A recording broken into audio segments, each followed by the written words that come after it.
Hello, everyone. I've been away from streaming for a while, but we're back and we're taking over Galiza's channel. I'm actually going to Hello. hop on it in on my phone to increase the total number of viewers. It's All one of right, here my we go. tabs open. I got you. I'm doing the same I know, thing. right? Like that's how we do that, right? Oh, we increase views Um, and baits. we'll let a few. We'll give it a second. Let some more people trickle in. But yeah, I am TT Benjamin. I'm here with the co-creator of Adversary, Zadkiel. So we're the two that wrote this game, and we're gonna do a run of Adversary for funsies, because it's going to be imminently released. Adversary was originally supposed to get released yesterday, but I'm still waiting on drive-through. So if you are interested in purchasing Adversary from drive-through, it will be on drive-through imminently, probably on Monday. Just follow PT Benjamin or Zadkiel. You'll see the news, and then you can go and give us $8. Um, $8, man. well, that's Gotta for the take out PDF. another mortgage for that. If you want the very, very fancy book, oh, it's mirrored, but yeah. Oh no, it isn't mirrored in the stream. Here's the Hey. book, illustrated by the unbelievable Ty Burris, full color inside, gorgeous, Mm-hmm. Yeah. gorgeous tome. Comes with a deck of cards. Comes with a deck of cards, also illustrated. This is played with a custom deck of cards. Adversary is a bit of a mix-up between for the queen. Like imagine if for the queen, but like you could lose. I think that's the best way I can describe it. For the queen, but there's a little bit of mechanic to it. Can you win for the queen? I know what Playing those for the things queen is generally winning for produce. the Do you queen, ever really. win for the queen? Even if you do like a really friendly queen, is that really winning? Mm-mm. It's only winning if you're really sad about the horrible woman that you created. Oh yeah, we got some. Thank you all very much for coming. What we've decided, so this all started, we were screwing around in Discord, and I don't know who came up with the final idea. It was probably a group effort, but we decided, oh, what if we did Adversary, but a courtroom send up? And so here we are, 4 days after we made that decision, and we're gonna play a round of Adversary as a courtroom scene. Hopefully you can tell from the dress. I even have I have a jacket on. I promise I don't have slacks on. I am actually completely naked. Oh. Just He stood up to prove it too. It was weird.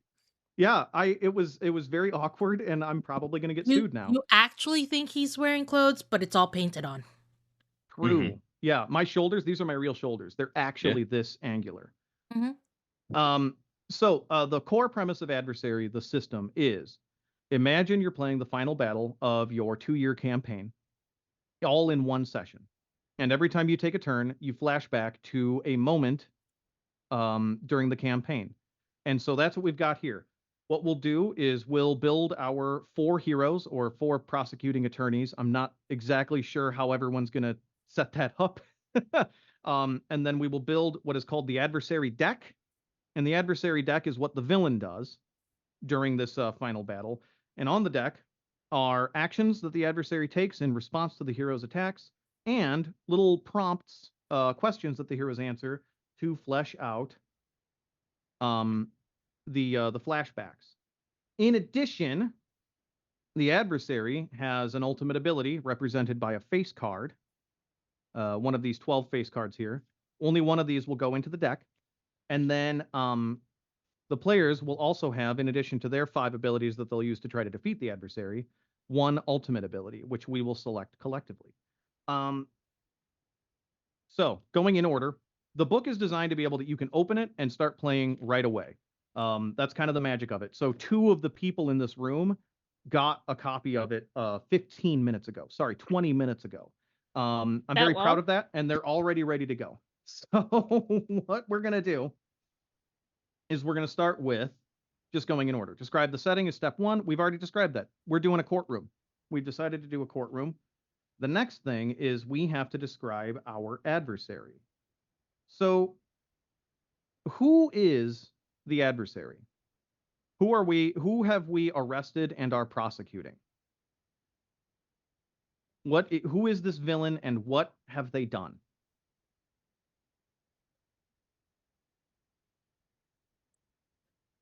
If we could prosecute capitalism, that would be. Oh. I was going to say like a land developer. The Monopoly Somebody Man. who's been doing somebody who's been the Monopoly The Monopoly Man. Monopoly Man. We are prosecuting the Monopoly Man. Oh my god. Okay, we're prosecuting Okay. Mr. Monopoly. Does the Monopoly Man have like a special voice? Has he Oh, ever he's played a gotta. voice? He's gotta. He's gotta have a. Oh no, because now I'm gonna have to play him. So I'm gonna be playing the adversary. So these Glyzazad, Jelly, and Sanctum are all gonna be playing the heroes. I'm gonna be playing the adversary. The cool thing about this game, you can play it without a GM, but in this case, we're playing it with a GM. But I don't actually have any mechanical agency. I don't do anything except mug the camera and draw cards. So it's pretty neat. I like that setup. Do you want to know what his actual name is? What I just Mr. looked it up Monopoly's actual too. What is the Monopoly Man's actual name? Milburn Pennybags. Milburn? Milburn with an N. Milburn Pennybags. Pennybags. He's also commonly Pennybags. known as Rich Uncle Pennybags. Rich Uncle Pennybags? Yes. That's my jazz name. That's Beautiful. oh my god. So I guess I'll be playing Milburn Pennybags, and I'll also be playing Milburn, the defendant, Mr. Pennybags, prosecutor or defense attorney, who we will reveal shortly. That'll probably be who I spend most of the time playing, but we'll see about old Milburn. So normally the next. All right, so we've decided we're prosecuting the Monopoly. Next step. What is the adversary's evil plan? Discuss what Capitalism? Milburn Pennybags is attempting to accomplish, and that sets up the consequences for failure. So if you fail to give justice to Milburn, what is going to happen to the world? Through some shady dealings, contract laws, and possibly mob connections, he has essentially entrapped the city into a it may be criminal. This is what we're trying to decide, but the city has to sell him the combination library, community center, rec center, and like swimming pool for $1. Oh no! I have to sell it to him for what he's going to buy it for $1. Tear it down, replace it with luxury apartments. And they're gray. No. Not Gentrification luxury gray. apartments, parking lots. Oh yeah, Mm. parking lots parking for lot. his luxury apartments. Parking That lot. he just built. Parking lot for the shopping mall that he just built over the native wetland. Oh my Sure. god! But This that's guy's an like asshole. he's already built it, and like he's like tearing down other places, and replacing it with a parking lot. But I will tell you this, Jelly. Definitely the apartments that he does definitely own on Boardwalk and Penn Oh, yeah. Place. Oh, Those yeah. are they're all landlord gray Just fucking. with eggshell white highlights. Ooh. It's pretty bad. Highlights. That's fancy. Yeah, and Clearly he cares. He's also the president of the Homeowners Association. oh yeah, and a past president of the Chamber of Commerce. Like he's Gross. special advisor to the mayor, Milburn Pennybags. Has never been on the town council. There has never been less than 3 people who have been on his payroll that worked for him on the town council. Oh yeah. Oh yeah, absolutely. So now let's get to our heroes, and what we will do is we will introduce both ourselves and we will introduce our heroes. So Zad, why don't you get us started? Who are you, and who are you going to be playing? Hey, my name is Zadkiel Vaskyhoff. Find me on Twitter and Blue Sky at Zadkiel in green, Zadkiel in green. And today I am going to be playing Seamus Van Dyck. Seamus Van Dyck is a private detective who has been investigating some of the seedier dealings that Milburn Pennybags has been involved with over the last God, I think like Seamus picked this case up from his mentor who had been investigating Milburn through the 80s and 90s, and then just like stopped. Never told Seamus why. Never just said like, oh, that's a Pennybags operation. Don't touch it. Mm.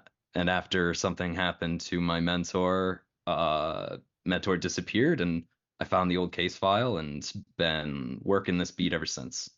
So you're an investigator. You're gumshoe, as it Oh, were. yeah. Mhm. Oh yeah. All right. So we've got our investigator. Anna, Sanctum Cosplays. Who are you? Who are you playing? Hi, I'm Anna, also known as Sanctum Cosplays. I did all over the internet doing random things for random people so that I don't really have a home. I just wander from podcast to podcast. And they let me sleep on their couch, so that's kind of cool. And I will be playing Anna Turney, ANNA, last name Turney, TURNEY, who used to work with Milburn's defense attorney, but when the Milburn case came up, she was like, no, that you can't defend that man, he's evil, and actually switch sides to prosecuting instead. So she has a deep connection with the defense attorney, as they used to be coworkers. Okay, so you're a turncoat, huh? Yeah. We love it. A turncoat feel- against capitalism, though. So, like, is it really a turncoat? It's perfect. Yeah, no, Yeah. we love turning coat against capitalism. I feel like 80% of games of Adversary that I've played, someone is always like, "Oh yeah, I used to work with the villain." That is a very popular fun. motif. It's very fun. Jellyfish Lines. Hi, I'm Jellyfish Lines. You can find me all over the internet at Jellyfish Lines, literally anywhere. I write, I do poetry, and I also do tabletop RPG AP things. And I am playing Jameson Scott. Yes, he's gotten the joke before, but he used to be the original prosecuting attorney, not the prosecuting the defense attorney. He got fired. What's Jameson's vibe? What's his deal? Imagine the most nervous man on the planet. Excellent. Yes. And let's hear from our very gracious host, Glyza. Hello. I am Glyza. I go by they, them. Today I will be playing Buggerton D. Clownacious. That is the name of the lawyer. He is considered a superstar rookie that just entered the scene, and everybody's just keeping an eye on this amazing lawyer that has entered the scene, and everybody is like, because Buggerton D. Clownacious accepted the case, they actually believe that there's a chance. But what they don't know is that Buggerton is actually like cheated his way through law school, has not actually just like his actual like all of his winnings, whatever, all of his awards were all faked, and everybody is just basically Buggerton D. Clownacious is a con man that somehow failed upward. Honestly, So- I think that makes Buggerton a very good lawyer. Yeah. That's what Buggerton tells himself. If I could fool all I'm great because I was able to fool all y'all. So I think it's perfect. I love it. I love it for you. And honestly, there's a lesson in there about imposter syndrome for all of us. I am TT Benjamin. I am the co-writer of the game that we're going to be playing, Adversary. You can find me on the Game Woven podcast at Game Woven on Twitter. That's an indie showcase podcast, building a world one game at a time. Zad is on it as well. Glyza has guested on it. Anna has guested on it. Jelly, we got to get you on there sometime. It's a lot of fun. It's fantastic. Please check it out. New episodes on Monday. That is the Game Woven podcast. Please look at that. And I will be playing tonight The Adversary. So once again, I have no mechanical agency. I am unable to adjust how the actual game is played. All I can do is walk people through how to play it because we've got some folks in here that haven't played it before and mug the camera. So I will be playing everyone else in the scene. So I'll be playing Milburn Pennybags, the adversary, as he comes up. I will be playing the honorable judge who is overseeing. I will be playing any jurors or other folks that we bring in that you guys decide to make me voice. How dare you? And I will be playing Milburn's defense attorney, Rex Lawson. We'll get to that in a second. But we should Zed is very excited about Rex Lawson. This is a recurring character of ours. We love Rex. Lawson so fucking much. Rex is great. So let us begin. We open up on the double pounding of the wood gavel against the wood gavel pedestal. I'm sure there's a name for the thing that you hit the gavel against. What is the name? Anna, you're the only person that knows what I actually have no idea. I just know it has a name. It has to have its own name. So we have the crack crack, and then we hear order in the court. The Honorable Judge Fink will be presiding. I know Fink. The name maybe sounds like an untrustworthy sort. I'll have you know that I am very trustworthy and honorable. I shouldn't have to say that, and I understand that makes me sound more suspect, but we're just going to have to go on with it. This is the case of the people versus Milburn Pennybags, aka the Monopoly Man, aka Rich Man Pennybags, Rich Uncle Pennybags. My apologies. And we will get started with opening statements shortly. But first, we are waiting on Mr. Pennybags' defense attorney. And then from behind the giant double doors, you hear like a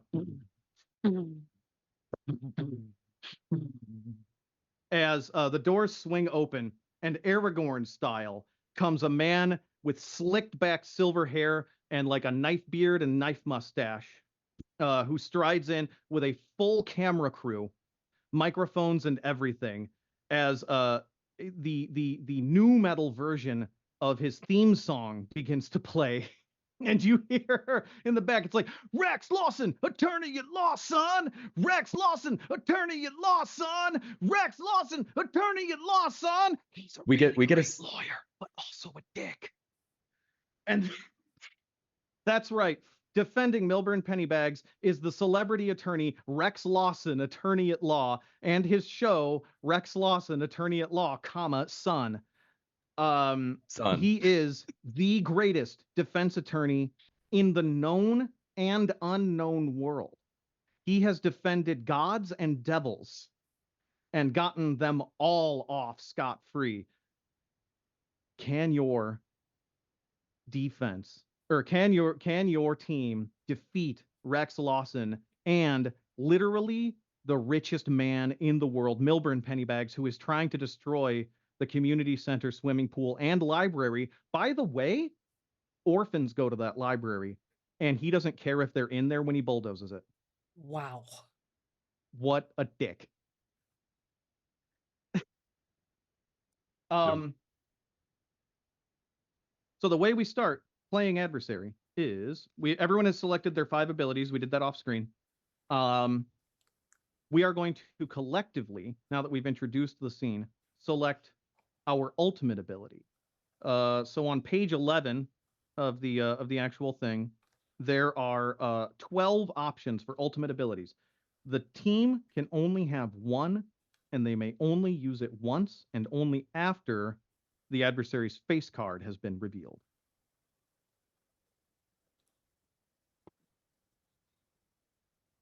How many allies do y'all have in your moves? I have one. One. Okay, I got 2. So if we do Is That Everyone, we can immediately pull like 5 people in. So that's not a bad pick. So the options are, well, I'll just kind of read them out because they're fun.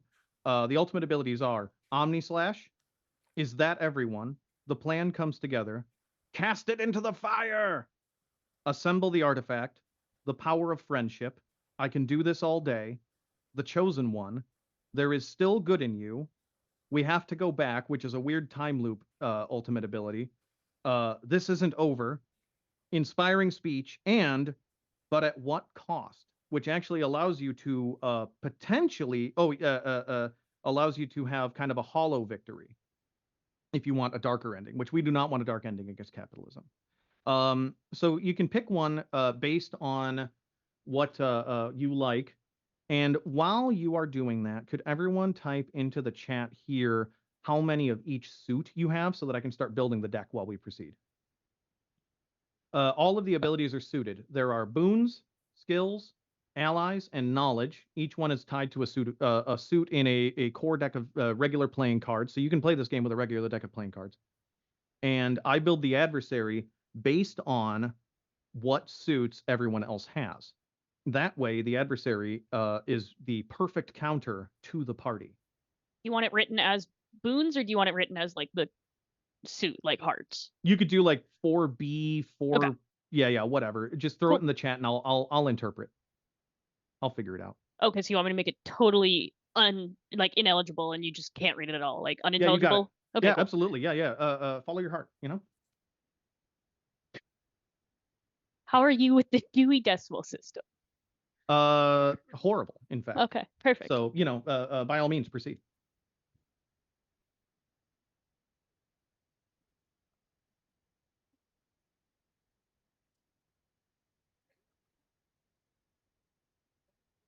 Sorry for the slight break. I kind of skipped this step as we were going. It's been a while since I've run this, and I'm like super excited. So What? You excited? I know that this never You're happens. never excited for anything. I am always bone dry, baby. Sounds like my ex-boyfriend. Damn. Okay. Yeah. So I'm going to assemble this. In the meantime, every one of you is going to get. Oh, you really mixed them up, didn't you? Everyone is going to get kind of an opening like entry narration. So why don't we go in order, start the way we introduced ourselves, starting with Zad, and introduce your character, entering the scene, maybe what he says, a little bit of flavor text. Get us going, Zad. But do we want to pick ultimate? Oh yeah, and you then got to get pick your ultimate too. My bad. Oh my god, I am Okay. like You're fireman. all I over can't do the this. place. I'm doing horribly. Hold Okay, so yourself we together. can't. We can't assemble the artifact. I have no boons. I kind of like this isn't over.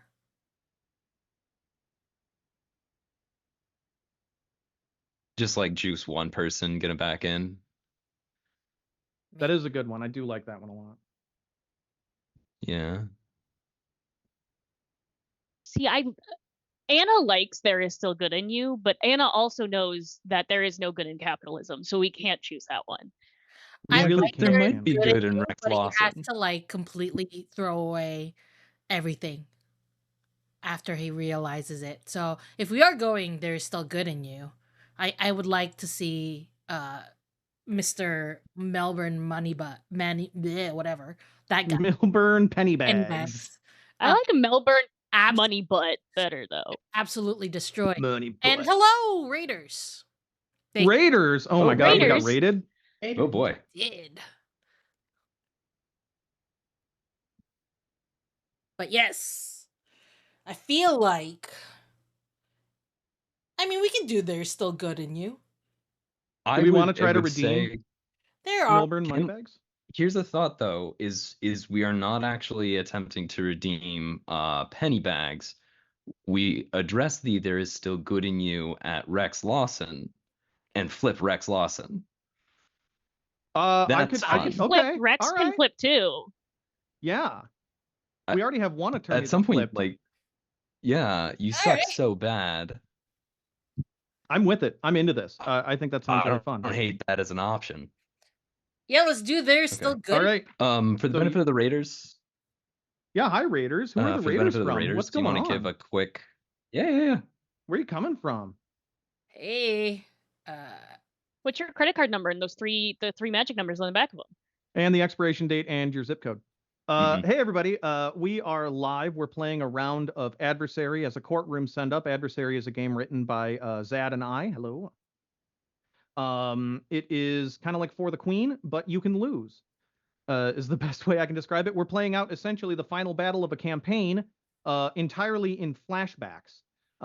It's a fast-paced game. Half the people in this room learned it about a half an hour ago. So it's easy, it's fun, and it's going to be released as soon as Drive-Thru does it. So feel free to look up Zad and I, TT Benjamin, or Zad Killen Green on like Twitter or wherever your socials are, and we will announce when it's officially released so you can go pick it up. It got released to backers last week, so I'm really excited. It's finally out. It's been a long process, and I am so glad. They have selected their ultimate ability, which is There Is Still Good in You. We have our heroes assembled. We have our adversary. Our adversary is Milburn Pennybags, literally the Monopoly Man, and his defense attorney, Rex Lawson, attorney at law, son. And then so what I do, so they've selected their abilities. They have selected their ultimate ability. Now, I have assembled the adversary deck to be the perfect counter.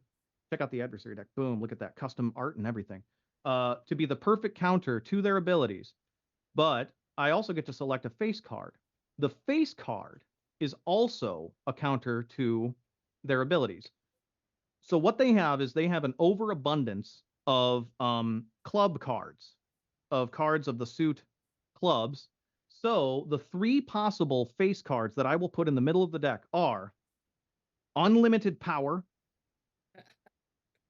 You have no power here, so they're all power based. And all hope is lost. What I will do is I will select one at random, place it in the middle of the deck, and that is when the game gets pretty wonky. Zad, which one? One is this is one. Okay. Why don't you go ahead and take the one on your right. On my right? Okay. On your right. You will not know which one it is. All you will know is Nope. that it sucks for you when it gets pulled. What I do is I estimate I put it about halfway in the deck. I do not shuffle from here on, and we begin the round of adversary. We have introduced the Honorable Judge Fink. We have introduced our main characters. Would everyone like to have a little intro entry sequence? Absolutely. Oh yeah. Zad, kick it off. Give me an entry sequence. For our gumshoe. Absolutely. So I think this is gonna be there's that like montage. I think what kind of weather are we looking at? Is it like a kind of a rainy day? Oh, you know it's just like a grim drizzling gray day outside. You see this kind of slightly hunched shouldered and beaten down figure walks past the library rec center swimming pool. It's got like barricades set up around it and yellow tape, and there's construction equipment kicking around ready to destroy it when it's ready to go. Collar up, walks into the courtroom, and I think the narration goes a little bit something like,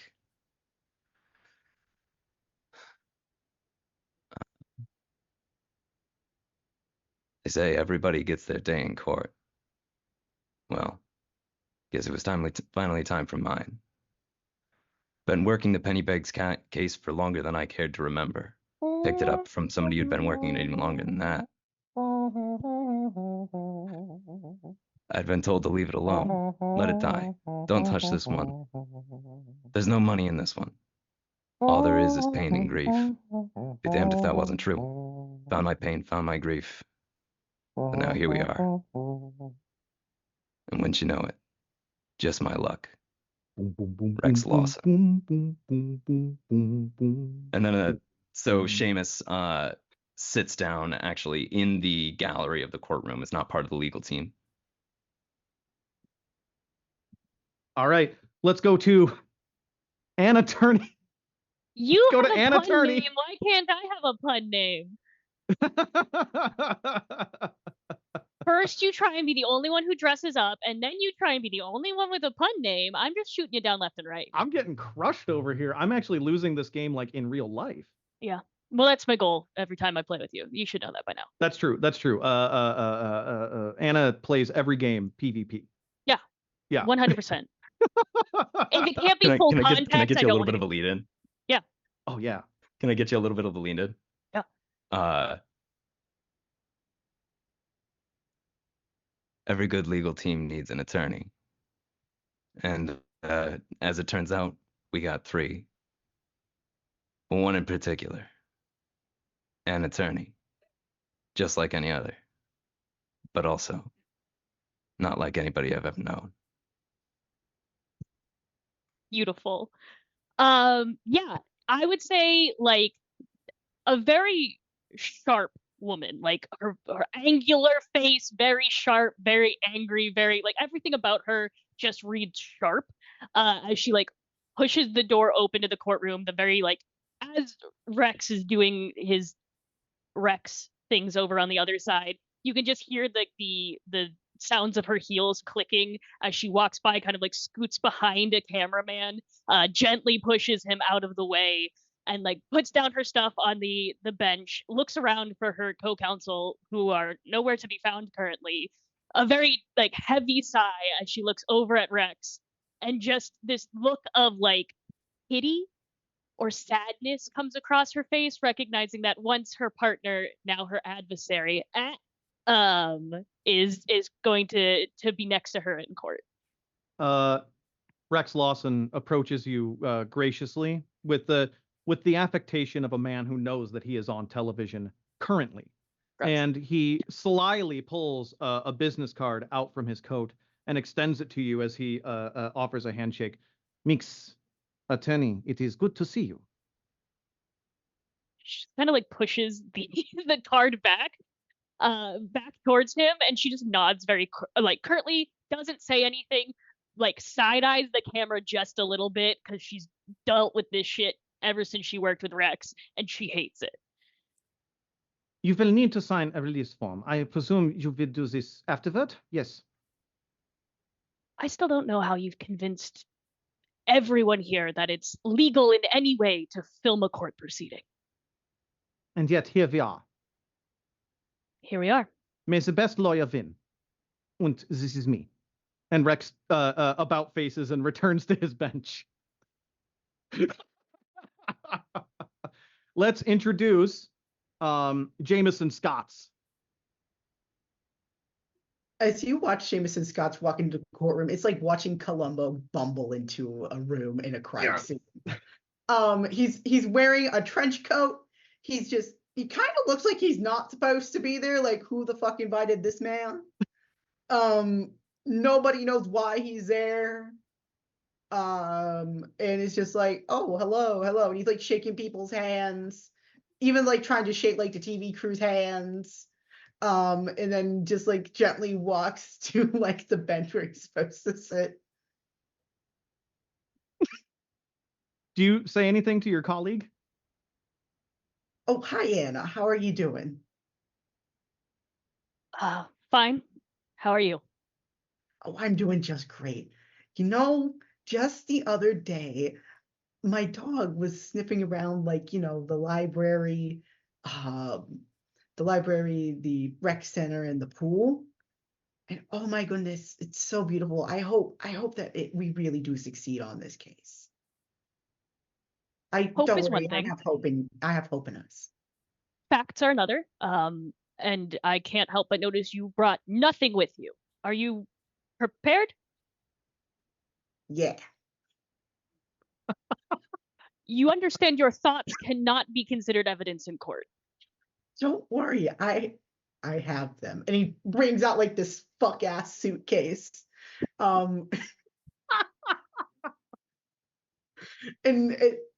it's mostly like miscellaneous paperwork, but you see on like a single file that there is like just Pennybags written there, and like the worst handwriting ever. The only thing you can kind of make out is it kind of looks like Mayberry sorry. Like Mayberry, you can't really make out the next thing, but you're pretty sure it says like penny bong or some shit. Oh no. Oh my. Perhaps it best you set up and then points to the third chair with a space in the middle so he is not next to her.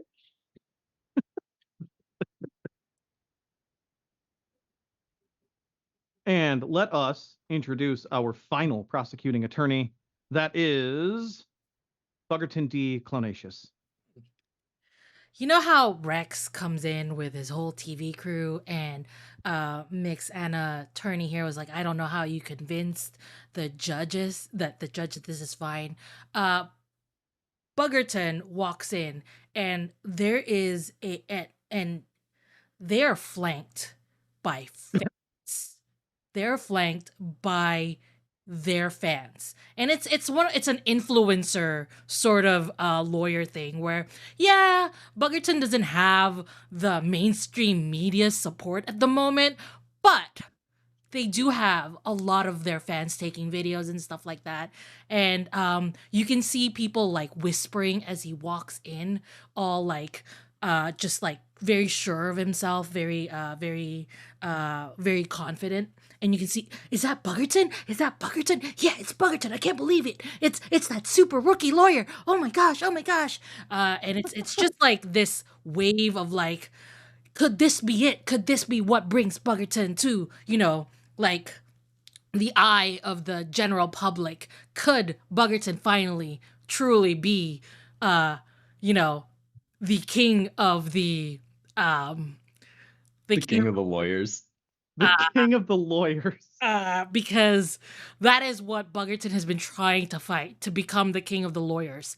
And so he walks in and turns around and just like waves to his fans to sit down quietly, and carrying his really nice attaché, and sits down right in the middle of Mick's attorney and Mr. Scott's here, and says, well, are we ready for today? Yes. Excited to work with you, as she like holds out a hand. And Buggerton does shake your hand. In his mind, he's like, oh shit, I have not prepared a thing. I don't know what this fight is about, but you know what? I'm here and we're gonna do it. That's all in his brain. Like, nobody can hear it except for his very, very good friend who is behind him, who's also there, who can read everything on his face. And his friend is like shaking his head because he is the only one that knows that Buggerton is like just pulling shit out of his butt, which is not really advisable for anybody. There's the shit out of your butt. There's the crack of the gavel. All right, that's enough internal monologuing. I hope everyone's mugged the camera sufficiently. Let's begin with opening arguments. We'll start with the prosecution. Who would like to go first? I guess is the official legal parlance. And also, who would like to go first? The way initiative works in Adversary is going to go first. What? Buggy the clown is absolutely the clown. Buggerton, I'm sorry. Buggerton Clown. Legally distinct the clown, yes. Legally distinct clown. Buggerton Clownacious. All right. What do you start with, Buggerton? I am going to go ahead and do a calculated attack, which is a skill. Mm-hmm. What does a calculated attack do? What? What is the description of calculated? Like, what's the actual damage text? At the end of your next action? Deals damage at the end of your next action. Okay. What is Buggerton's calculated attack? What's it look like? So Buggerton goes up and turns to the jury and says, the defense here would like you to believe that this is a victimless crime. Or actually that it isn't even a crime.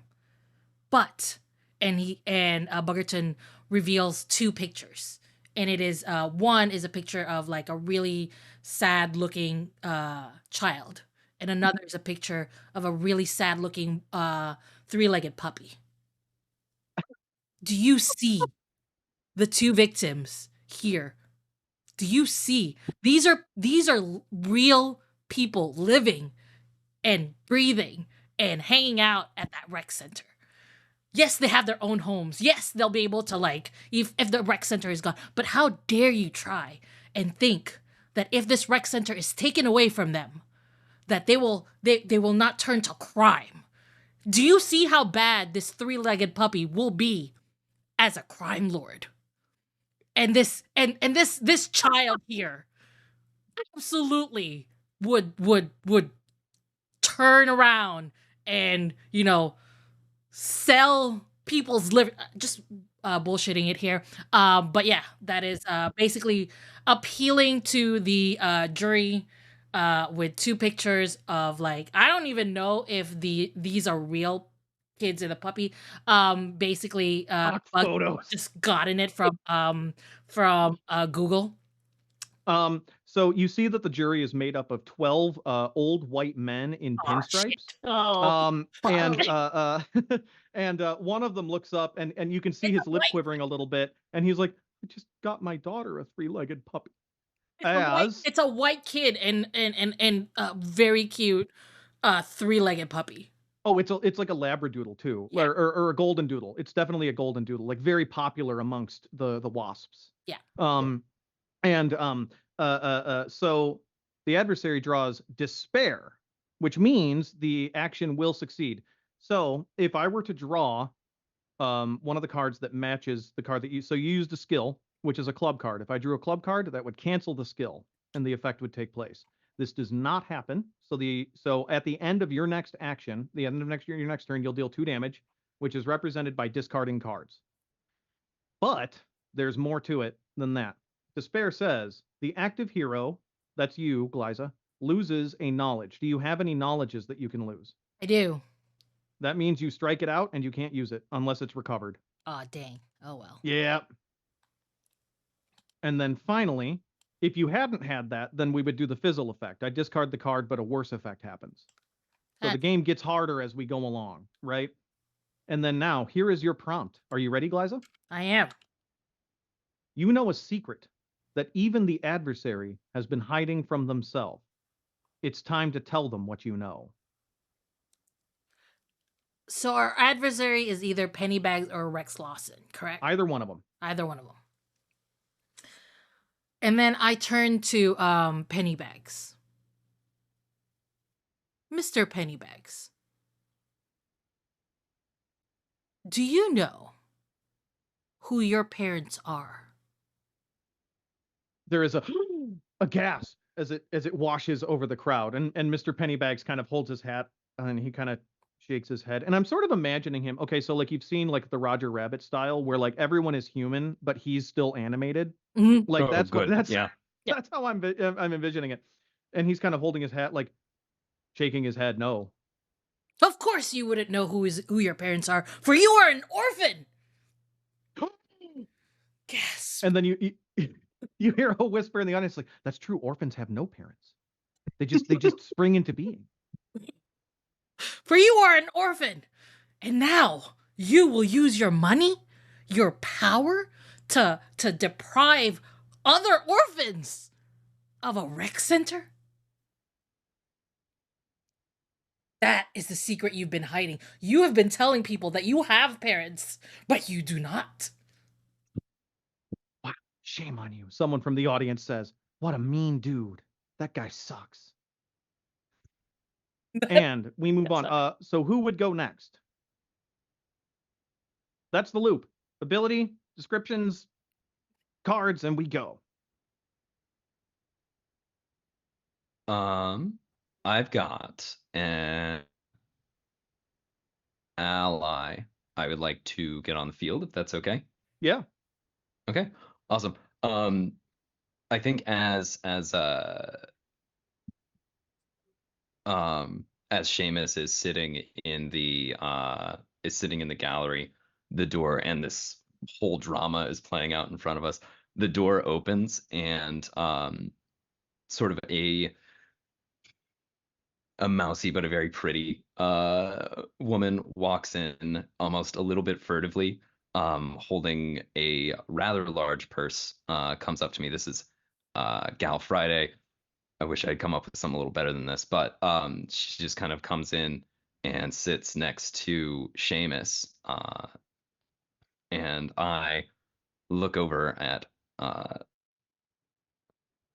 her and it's like, did you get it? Everything's put in order? And she nods and says something to the, and it's like, yeah, they've got, I got what they need to, I got Turney what she needs, and we should be able to handle everything else. And so the effect on that is deal 1 damage after the reveal on your turn. And I've basically got like somebody who's been doing extra legwork for me. Nice. And we can extrapolate that out and be feeding additional information to you. Okay. As long So as on she's your effective. turn after the reveal, and she stays, so allies are persistent, Mhm. right? Yep. Yep. So I have drawn a cruelty card, which means you're good. This girl Yeah. Friday gets to stick around. Rex Lawson is surprisingly not ready for this, for Mhm. some of his evidence to get expunged or whatever kind of nonsense she's been doing in the background. So he is going to continuously find his plans repeatedly screwed up.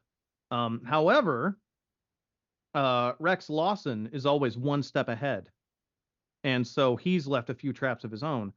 Seamus, choose a hero. Their next action is sacrificed instead of just played. Does somebody have a sacrifice action that they would want to take? Let me see. I can use my objection, my golden shield, and sacrifice it. Okay, remind me what that does. So golden Ref, shield of- sacrifice prevent the negative effects of a match. No, I want to hold on to that one. Yeah, That's I an assumed, action. but that's So, the only Yep. that's the only sacrifice I have. can I choose myself? Sure, yeah. Choose a hero. Okay, You're a yeah. hero. Yeah, absolutely. I'll take that one. You'll take that one. All right. Your next Yep. action is sacrificed, and I will take this next card and I will discard it because that is the damage that was dealt, All and that right. will continue recurring at the end of Zad's turn every single time. You got a prompt for me? Yes, I do.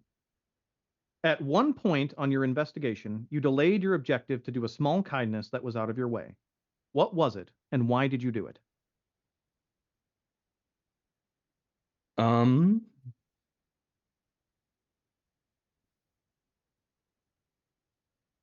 I think like as Fridays, and we've kind of locked eyes with, or at the very least, like we're looking at an attorney. The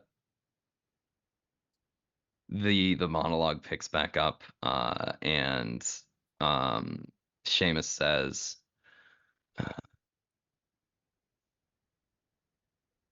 after the old man disappeared, I couldn't think about anything besides other than Pennybags for weeks. Long nights, longer days, poking around every corner where I knew I wasn't supposed to be. I turned down more cases, more work, better work over those 2 weeks, over those couple of weeks than I ever would have before. But then one finally came in. One that I couldn't say no to. One that I knew was the right choice for me to make at the time. And I think it cuts over to the Van Dyck office where he works. And I want to say, Anna, you come in. You come into the office. What would you have needed a private investigator for? I think to investigate a ring of drug kingpin puppies, specifically 3-legged ones, that seems to have been just consistently popping up around town, and it's something that could not get a handle on. Wanted to know who like the main puppy trainer, king drug puppy trainer, was to try and get a little bit of not on the record knowledge to kind of help out a case that I was stuck on. She had legs that went all the way up. It's one of the first things they teach you at small time spook school. Leg discontinuity. It's a bad deal. Leave my leg discontinuity alone. No. If the legs start from the feet and stop halfway, well then maybe that's always trouble. Means you might be talking to a pile of clothes. Time to lay off the sauce. In my case, this was so I always check the legs first. She had 2 of them. They went from the top to the bottom, and that was okay. Unfortunately, the trouble she was bringing me didn't necessarily have all of its feet on the floor. Oh no. The 3-legged circuit. All those poor injured dogs getting press ganged into running drugs. On their 3 legs. The 3 No of one them would out on the question a street 3-legged pushing. dog. No, Nobody would not. Nobody would question a 3-legged dog. They would absolutely just take drugs from this 3-legged puppy. I and would give I take it- would. drugs from a 3-legged dog. I would 100%. Yeah. If a 3-legged dog walk up to me and was like, "Do you want some drugs?" I would say yes. And that is something that the public school system never told us would be a problem. And you know what? I think they should have. There was Thanks, McGruff, Bear. the crime dog, but he had 4 legs. Here, I got the perfect end line for that. Okay. Nobody would question a 3-legged dog. Fortunately, I was nobody. Just ask my dad. Oh, No. when you said perfect, I thought it was not going to make me sad. Adversary. Oh my god. Anyway, Uh, so that's how Seamus and an attorney got involved, and I think like that ended up being the first couple of steps on the road to Anna turning against the penny bag. hmm. You know what I bet? It was me taking this. I bet yeah, Rex Lawson was the one who was giving those puppies drugs. No, Rex Lawson was defending the The people person who was giving those puppies drugs? that was pressing 3-legged puppies. Yep. Yeah. That would do 'cause it. He's monstrous. Yes. Jameson, what could you possibly contribute? Let's see what Jameson brings to the table here. All right. Bam. So Jameson walks up, takes a little sip out of a water bottle that to be honest is probably has a tiny bit of vodka in it. Not a lot. He swears it's less than 10%. So is he It just doesn't drinking say- watered down vodka, or is there just like 10% of the water bottle that's full? Just 10%. Just 10%. He's not saying what proof it is. And he's going to get up, and he's going to go over, and he's going to bring up a little fact about Moneybags and also about Lawson by proxy. And oh god, where is this? I need to find spades. I'm stupid. Panic. Everyone panic. So, Mr. Pennybags, I heard you. Now, this might be hearsay if it weren't written down and turned over. I heard you and Mr. Lawson talking about,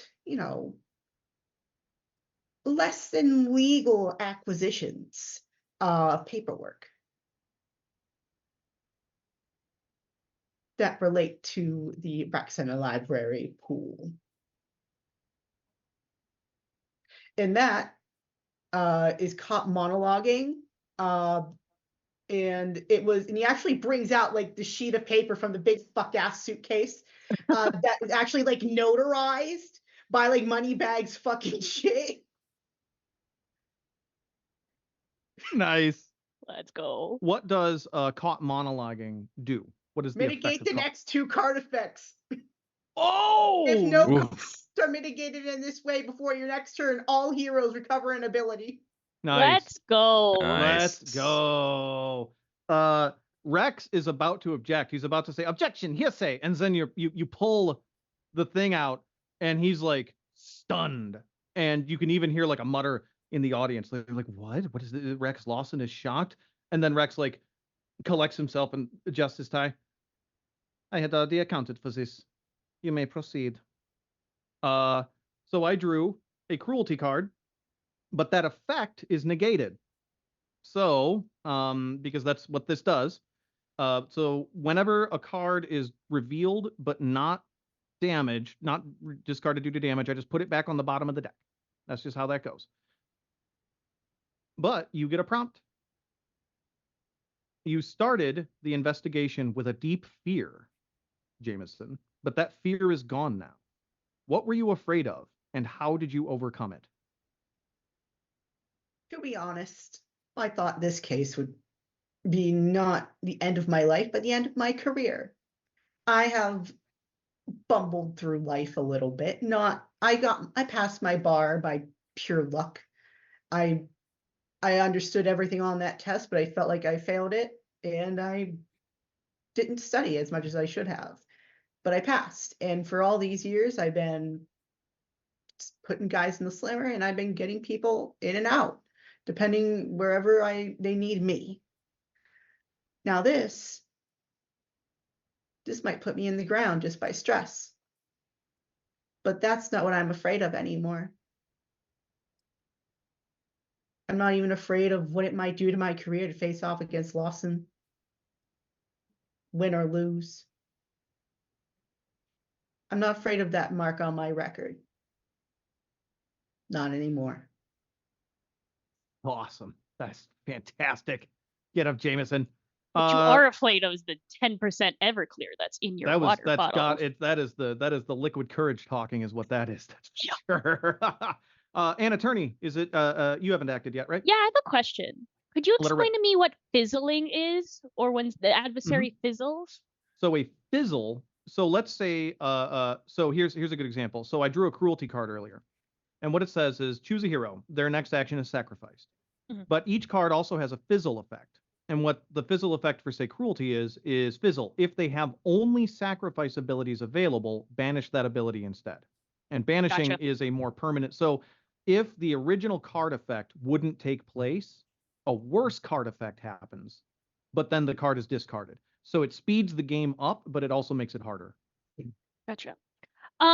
I think Anna would like to use a deflection system, specifically some of Rex Lawson's camera crew that she managed to befriend while she used to work at his office.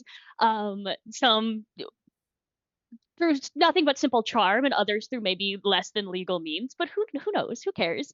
To maybe swipe some of his notes for me, or just knock them on the ground so he doesn't have them anymore. So it is an ally. Once activated, select a hero and prevent cards from occurring on their turn. Change the target at the beginning of your turn. So I would like to prevent cards for their next turn. Seamus will not have cards effect on their turn. Nice. That's outstanding. I will draw here. And that was an ally, right? Yes. I have drawn a despair ability, which means that is not a match, so we're good. And you do not suffer the effects of the despair card, which would have been the active hero loses a knowledge ability because of caught monologuing. Let's go. Caught monologuing. Go. So you all are playing some very defensive prosecutors. Yeah. And your prompt. Early in your investigation, you failed terribly. Oh no. What happened? Oh no. This is like her worst nightmare. Yeah. I think early on, Anna was on the defense. Early on, she was contracted for the defense. She was going to help Pennybags in every way, shape, and form. You know, Rex is her former boss. And she was kind of just number 2, ready to proceed, all of that. And she, through this whole like moral quandary of like Seamus kind of bringing her back onto the good side, helping her with the puppy ring. Not like a puppy ring, but a puppy drug ring, of course. Those are two very different things. This like moral dilemma started forming, and she had the opportunity to see everything that Rex would have played, like everything, all of his notes, literally everything.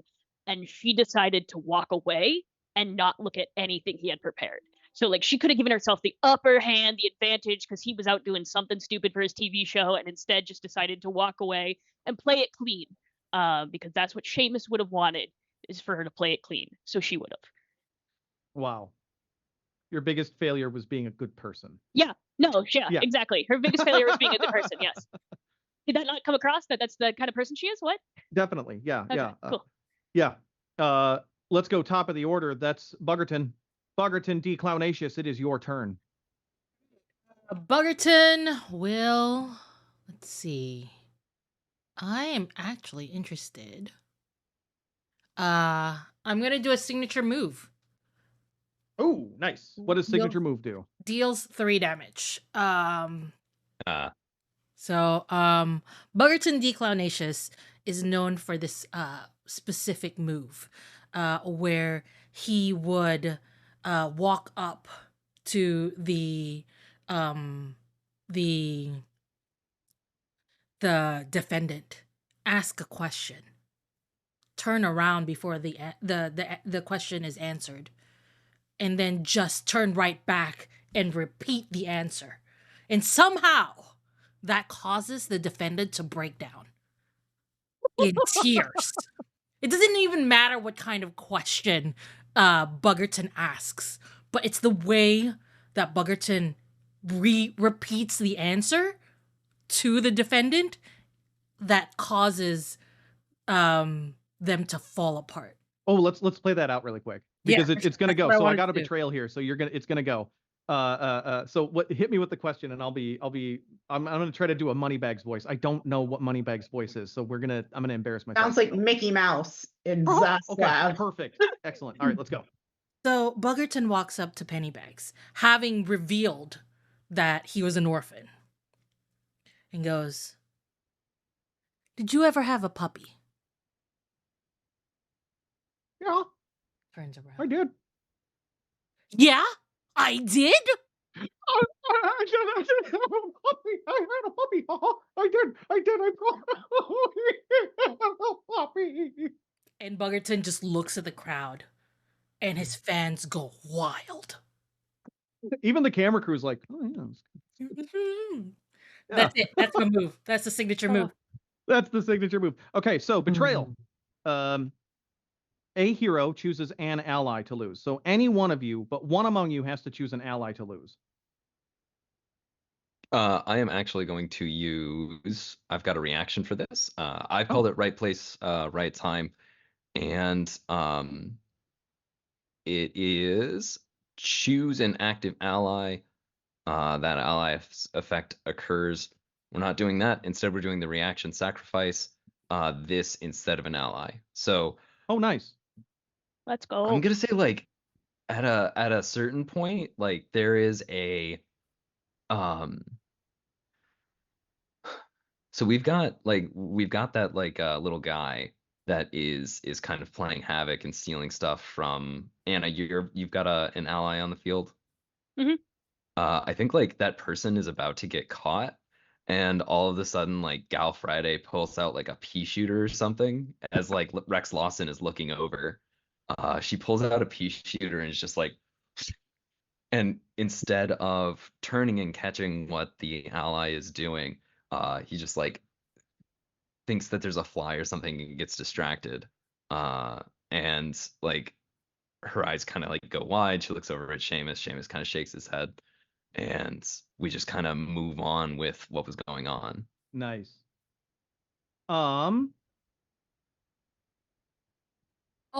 Do and you my, get your prompt as well. do my move, the first one, the calculated attack. So it's gonna be 5, right? 5 cards. Oh my god. Oh, that's right. You did calculated attack. So you just reduce this man to cinders. Oh my god. 5 damage in one turn. That's a lot of freaking damage because the adversary only has 20 full health. quarter. Yeah, full quarter of the adversary's health in one move. Well, Love in one it. turn. That's great.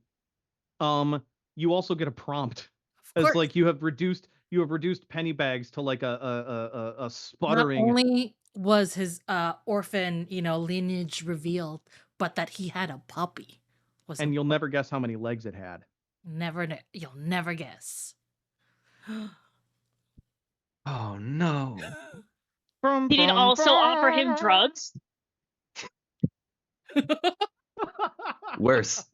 It offered Worse. him the biggest drug of them all. Love. Money. Money. Capitalism. Capitalism. Hey, babe, you want some capitalism? Sure, puppy. Buggerton Declownacious. Someone is waiting for you to return from this trial in one piece. Who is it, and who are they to you?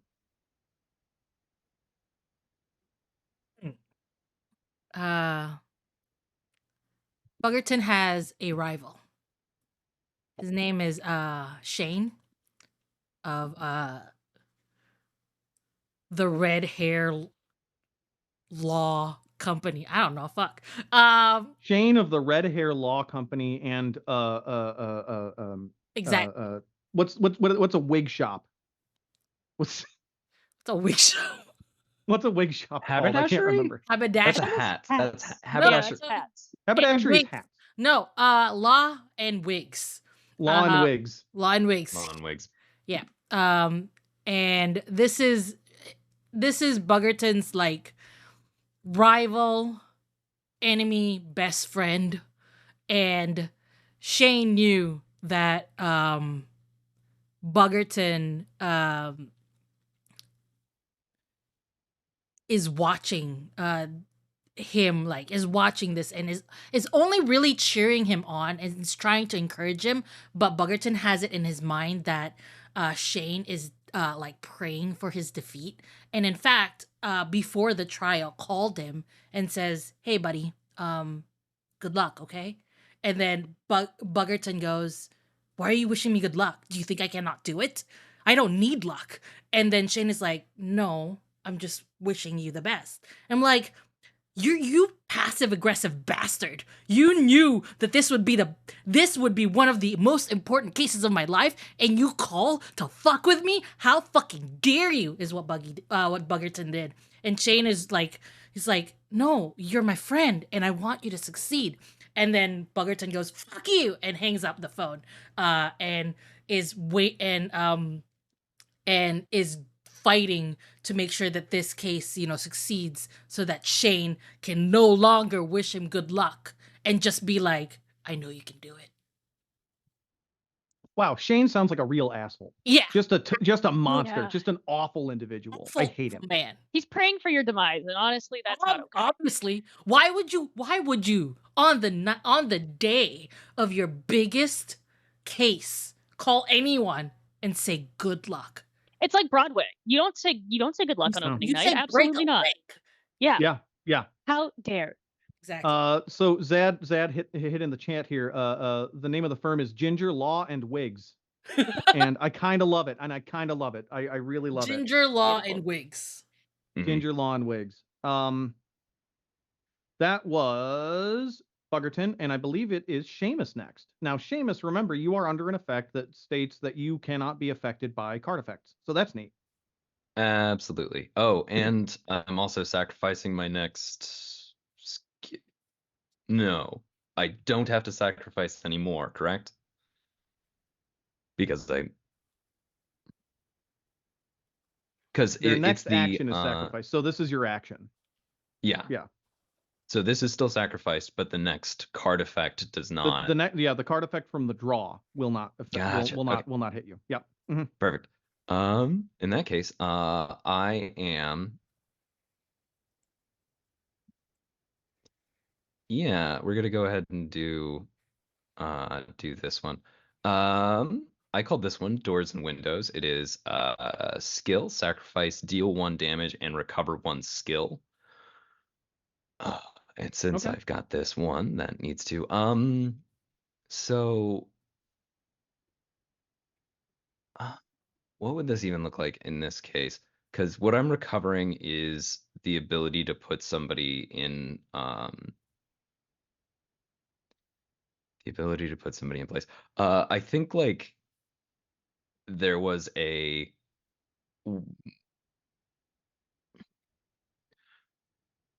almost what this looks like is somebody like the bailiff actually caught we're gonna say that Seamus was the one with the pea shooter that kept the other ally from getting discovered. And when the bailiff came over to search and confiscate it, Gal Friday had actually pulled it from pulled it like out of his pocket. So now actually no, she's still in the courtroom. We're gonna flip that around where Seamus had picked it up, and so rather than Friday getting ejected, Seamus actually gets fully kicked out of the courtroom. However, what this means is I am going to be in position for something in the future. Also, this moves the plot forward somehow, and I don't have a good reason as to why that is. I think like things are getting kind of heated, and there's a cross-examination that's not going well, and the process of Seamus getting ejected, Seamus is able to, while being ejected, kind of shout something over to that is like coded, but shout something over to Anna that prompts her to get sort of back on track and push the buttons of a particular witness in exactly the right way, because it's somebody that Seamus had put her onto. So remind me, what does this ability do? I deal 1 damage and then recover 1 skill. So you shout this coded phrase, and then Rex Lawson pipes up before Anna can do anything, and you see a twinkle in his eye as you realize, oh no, he's already cracked my code, having only heard it once. Who is this man? As he draws a cruelty card, and that's a match, so that cancels your ability, unfortunately. Boo, and so he pipes up and he shouts, I think we should call a recess, shouldn't we? And the judge is like, oh, it sounds like a pretty good idea. I'd like to use objection, aka Golden Shield.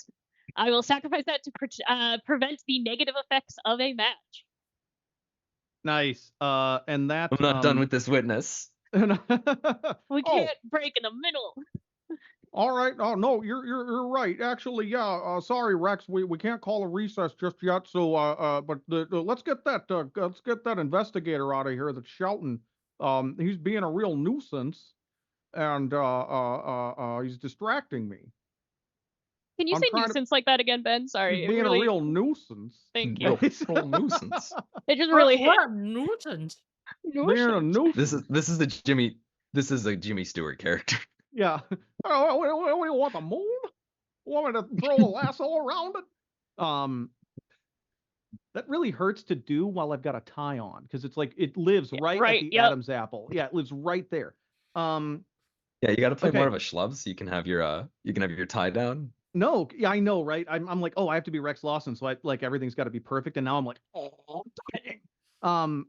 That's actually how we defeat Rex Lawson, is he chokes himself on his own tie. He just slowly overheats under the weight of his own pretension. So not only does the effects of cruelty not take place because you are immune to card effects this round, but you also don't get hit with the match. So he just takes damage. I do not recover an ability. And I get an additional takes 1 additional damage as well from Friday. From Friday, continuing to feed information. Y'all are just rocking. All right, we're really chipping away at the adversary now. But we have a prompt for you, Seamus, and this is a very moody prompt. Oh, so good. everyone, my favorite. Get this is actually really, really good. I love this prompt for you, big time.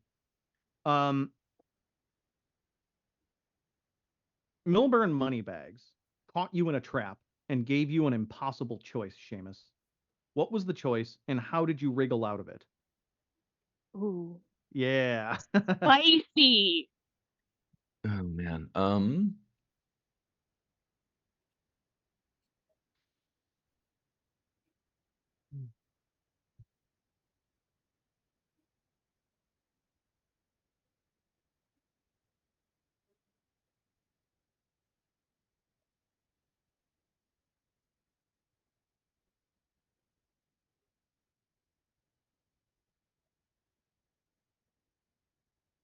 The lowest point was when he had me.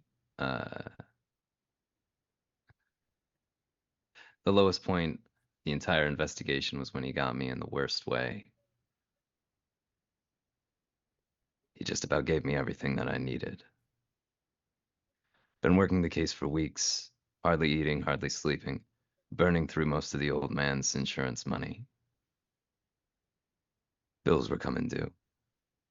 Bills for the office, bills for the car, my mortgage on my house. Figured I could probably do without one or two of those things, but not all three. Needed some of it brought in. And anyway, that's when he showed up. I figured if he ever wanted to have a quiet word, he'd send one of his mooks. He's got enough. Not just the dogs, but one day I turned around and there he was. Hi, Seamus. Heard you've been sniffing around a little bit, huh? Yeah, I've been sniffing around. I had to be quite honest, I didn't know what to say. Here I was, face to face with the worst person that I could possibly imagine. I suppose The one I'm the person worst that I person you hated could more than possibly life imagine, itself. huh? I ain't got nothing to say to you, rich uncle, I said, and I just about turned away. And that's when he stopped me. Let me stop you And there. that's when he reached into his pocketbook and he pulled it out. There's a check with my name on it. More money than I could possibly imagine. Hey, real quick, Enough how for do I the spell office, enough Seamus? for the car, enough for the house.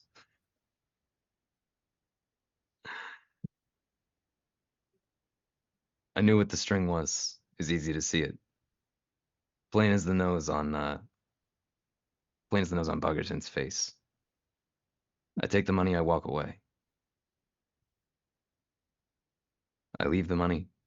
I could keep hunting. But things were gonna get real tight. So here's the It deal. was exactly at that point, it's that exact point a kid walked past, leading a three-legged dog. And I knew. Maybe I could do without the office, maybe I could do without the car, maybe I could do without the house. Hell, maybe I could do without all three.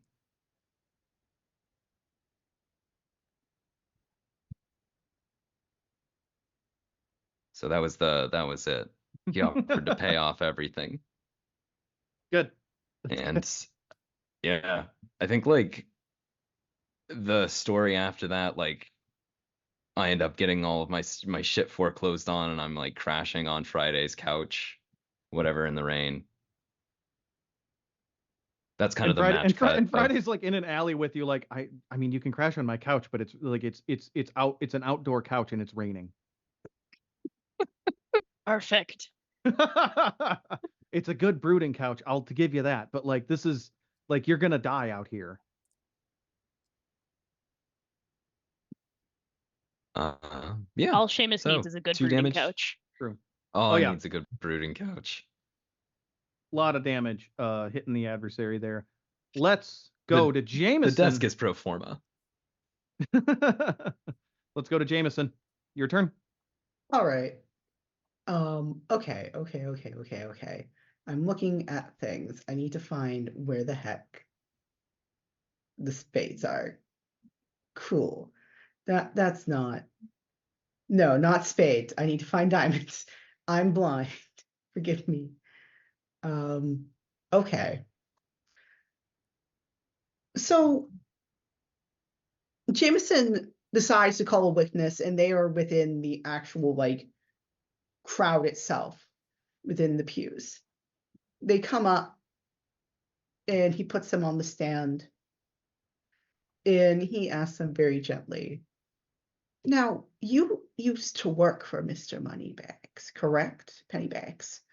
Now, would you please tell us about your time with him during the acquisition of paperwork, not only for several of his previous business dealings, but this one relating to the library, the pool and community rec center, and also his time spent with Mr. Lawson discussing this paperwork and how he came into this paperwork.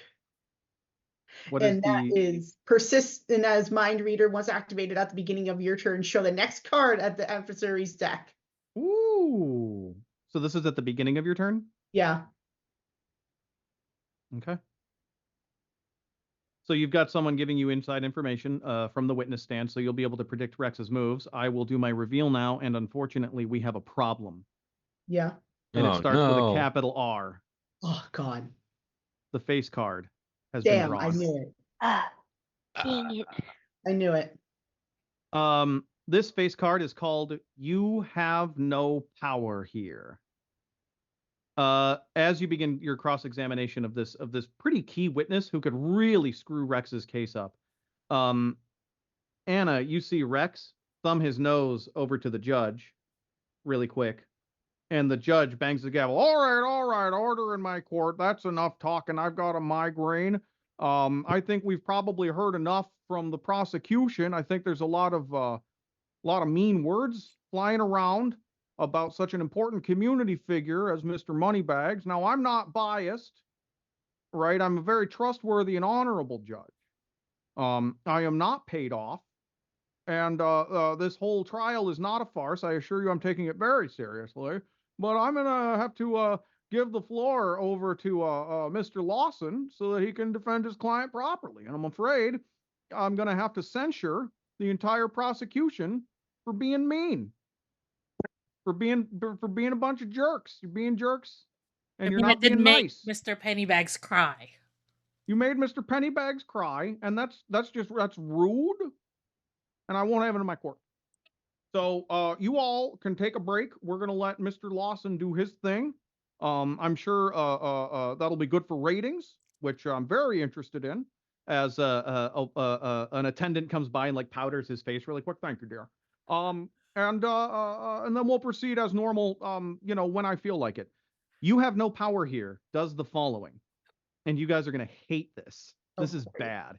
Oh. Yeah, I just read it. It's not good. Lose all skills.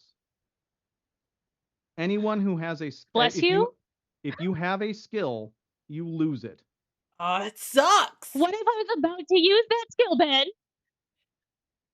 The face card interrupts play instantly. All skills are instantly lost. Please tell me how many skills you lose as a result of this. I lose 2. One. So we've got 2 from Glyza, 2 from Jelly, 1 from Zad, 1 from Anna. Yep.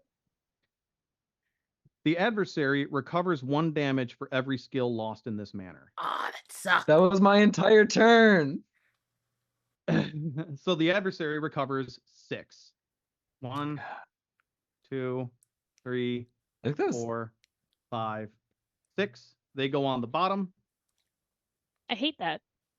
all the damage we did this round. So That's the adversary has functionally only taken 2 damage now. Okay, that's rude. That's pretty bad. But that's the face card. That's the end of it, right? Fortunately, it's not a persistent effect. There are worse face cards, but that one is pretty nasty. And if you have stuff that can recover, then you can get back into the game. But that causes problems, doesn't it? I will remind you that you can lose the game. If it comes to pass that no one can take an action because you have lost all your abilities or all of your abilities are basically useless due to one thing or another, you lose and the adversary wins. So that was the face card, but we still have the reveal, which is a despair card. The active hero loses a knowledge. Do you have a knowledge? I used it earlier.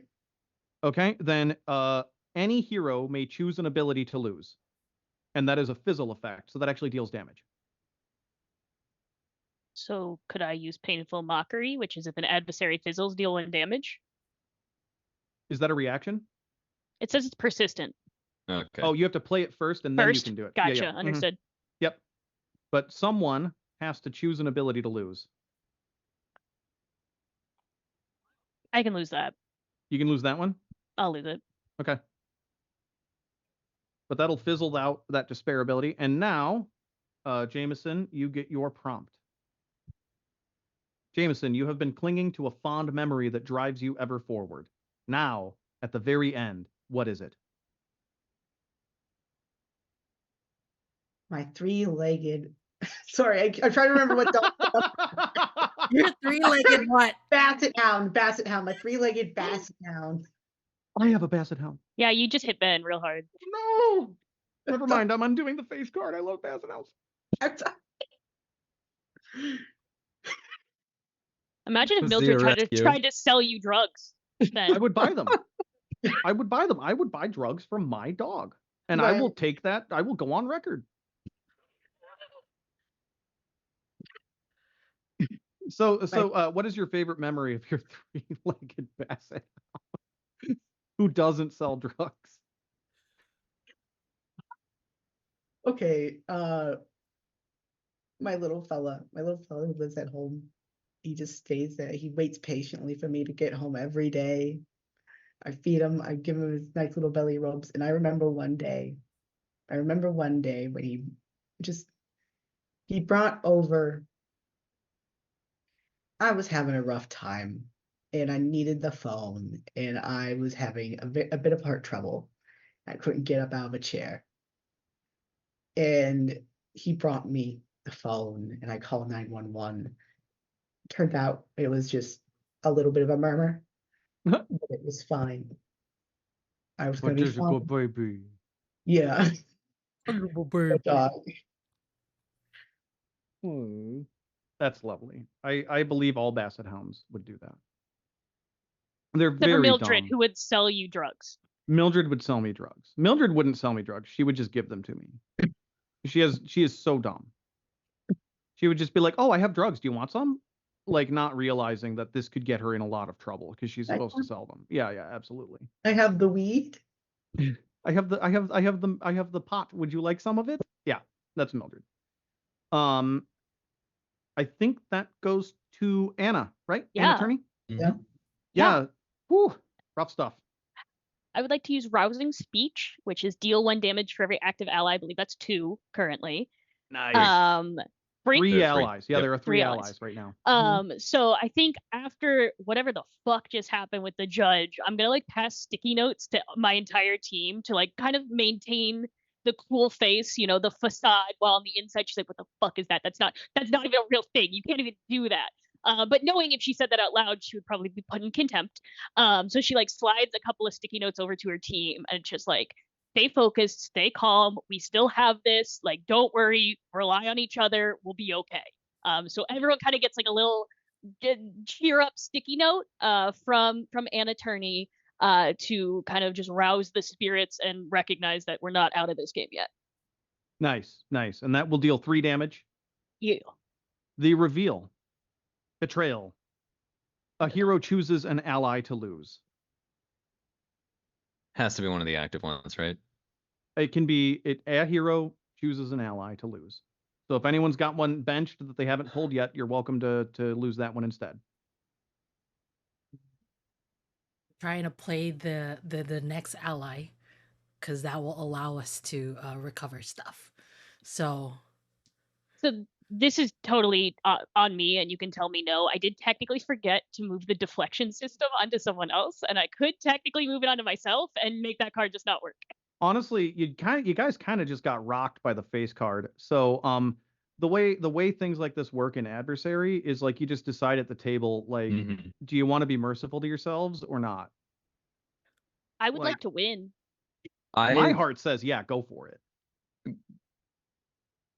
But yeah, I have no mechanical I have no power here. You understand? You all have to decide. If you want to make that go, I can also, I have a, if Glyza's got a recovery focused ally, then we can let that one go and I can lose mine, or you can just take your deflection system.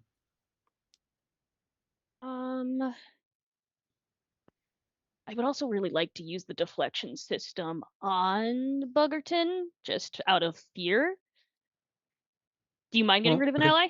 Yeah, no, I'll get rid of it. I think So the one that I'm losing here, there's a bar that Seamus goes to drink at. It's called Lloyd's, and it was going to be once active. Anytime somebody skips, they recover a skill or knowledge. Exactly the same one I have. Yeah. So Seamus is walking through the rain to be like, well, I should probably go hang out somewhere, and is gonna go hang out at Lloyd's, but Lloyd's is closed. And so Seamus sadly walks on, maybe goes back towards the courthouse. All right. Lloyd's is closed. That was a good rousing speech. So, an attorney. Yeah. You feel a deep kinship with one of the heroes at the table.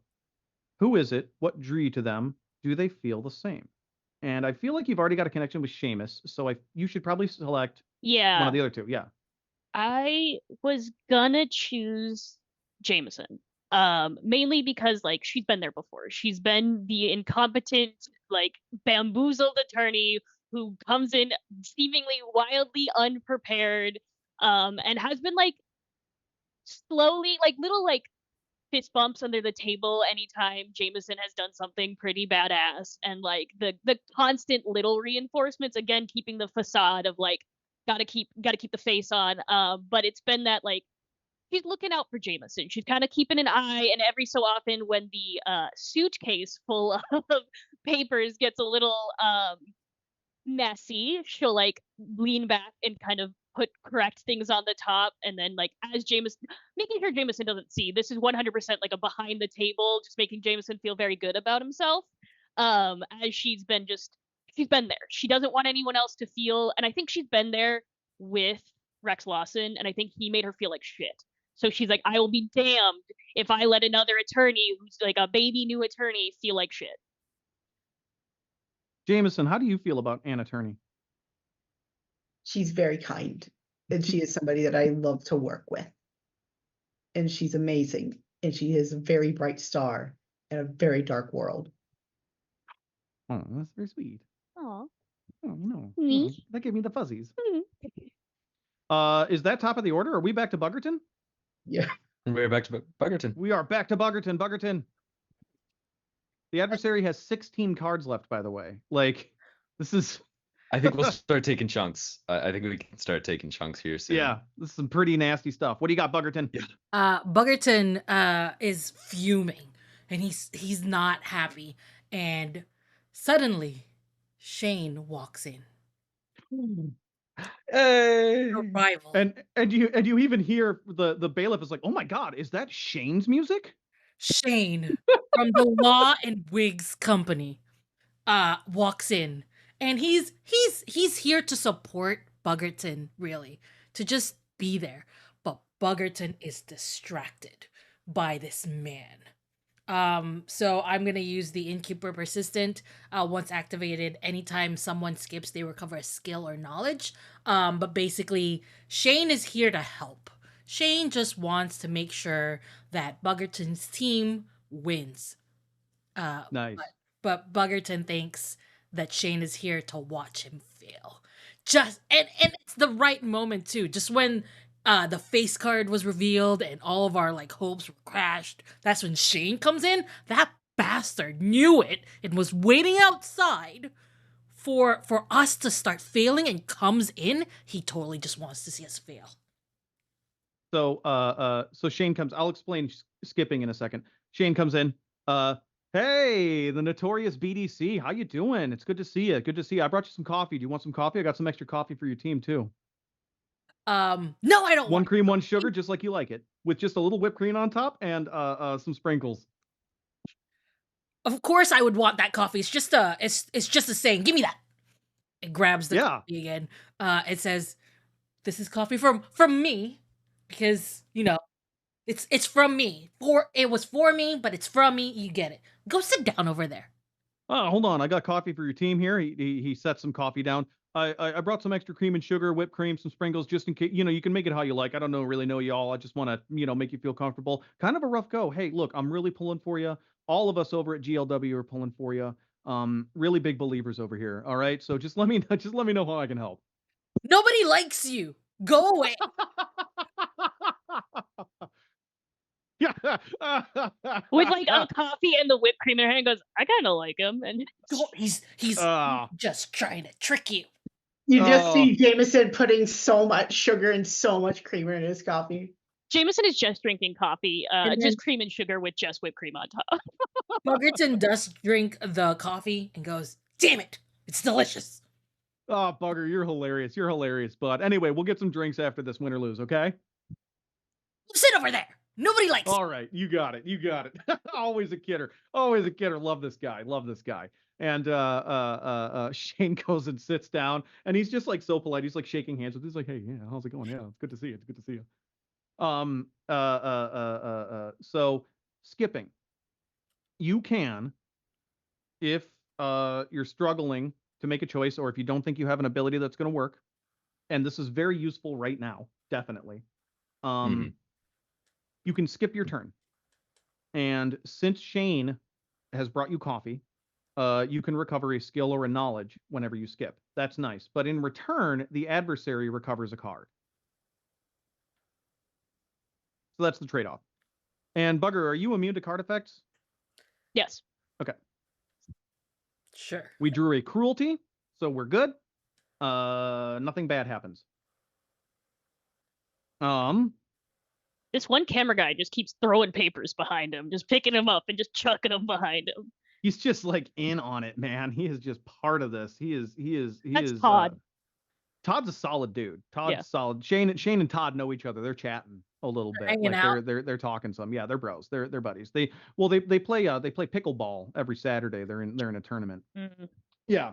Good dudes. Good dudes. Pickleball is a game that I've heard many, many times, never seen play. I don't know what it is either. It's just I I know had it's something. played in middle school. That was like we had a whole unit on pickleball in middle school. I had a bunch of banker So friends that were imagine- really into it. Imagine tennis, except smaller court. And worse. You're playing with a wiffle ball and a ping pong racket. Smaller but worse. That sounds dumb. Kinda. It is like as it is between tennis and ping pong. I hate it. Boggerton. You get a prompt. All right. You have a signature move I that do. you have practiced throughout this entire another one. You have another one that Another you're one. working on. You have like a second signature move. Like you're so good, you get two signature moves. You've been working on this one throughout the entire journey. Give us a training montage of you mastering this technique. And if it succeeds, describe how the adversary reacts to you unleashing it upon him. Okay.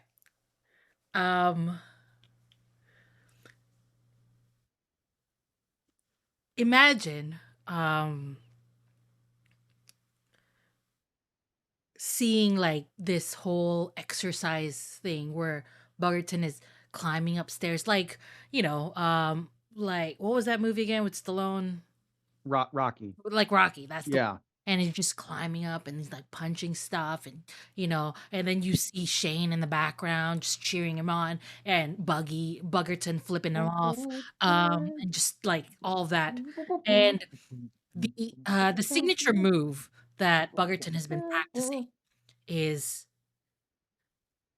looking down on a witness, just like looking down and staring at the witness so that the witness just admits that they're guilty.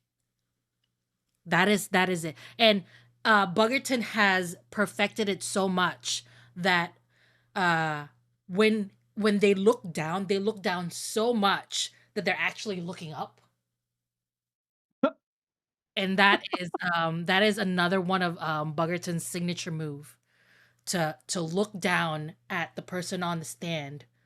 And I do. I have it bad. But basically just looking down, and the disdain that the witness feels, or whoever is on the stand, who's getting prosecuted feels, is just so hardcore that it's worse than when Buggerton would turn around and repeat the answer.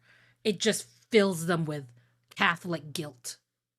Catholic guilt. Oh, that's the worst kind of guilt. Oh yeah, you hear Shane in the back, and he's like, oh, everyone look, everyone look, everyone look. That's the look down, look up. That's the look down, look. Oh, I told you about this. Yes. Oh, I'm so glad I'm so glad I didn't miss this. Yeah. Woo! Go Bugger! Woo! And and then And it's a Milburn. perfect time. It's a perfect time to unleash it because I'm not allowed to talk. It's Rex Lawson. So Buggerton looks at Pennybags, looks down so hard that I'm looking up. And Pennybags is like, it's true. I'm just doing it for the money. It's true. I'm just doing it for the money. And then Rex pipes up, objections. This is battering the witness. And the judge Fink is like, well, technically I censured them so they can't talk, but Buggerton didn't say anything, so I think we're good. I think we're good. Could you stop that though? It's freaking me out. How do you look up and down at the same time? How do I do that? Buggerton looks at the judge to shame the judge for a little bit. Oh, you can't. It's not going to work on me, son. I'm very dense. And I exist on a seat of power that's basically unimpeachable, you understand? So there's just the part of me that has shame that is atrophied and died. I hope you feel a little bit of guilt. All I feel a little bit of is I gotta pee. I think we should recess. Everyone's gonna recess. We'll take a 10-minute break. I'll go to the bathroom and we'll come back with more Adversary. Let's take a break. We'll come back with more Adversary. I do have to pee. See ya. 10 out of 10. Perfect.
And we're back.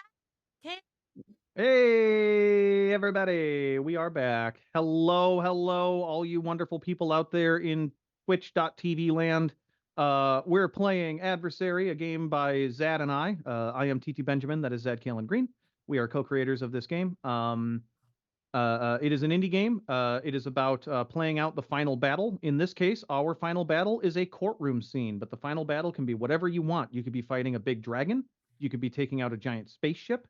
We did a Looney Tunes game once. Glyza did an Among Us Adversary game. It's a little bit whatever you want.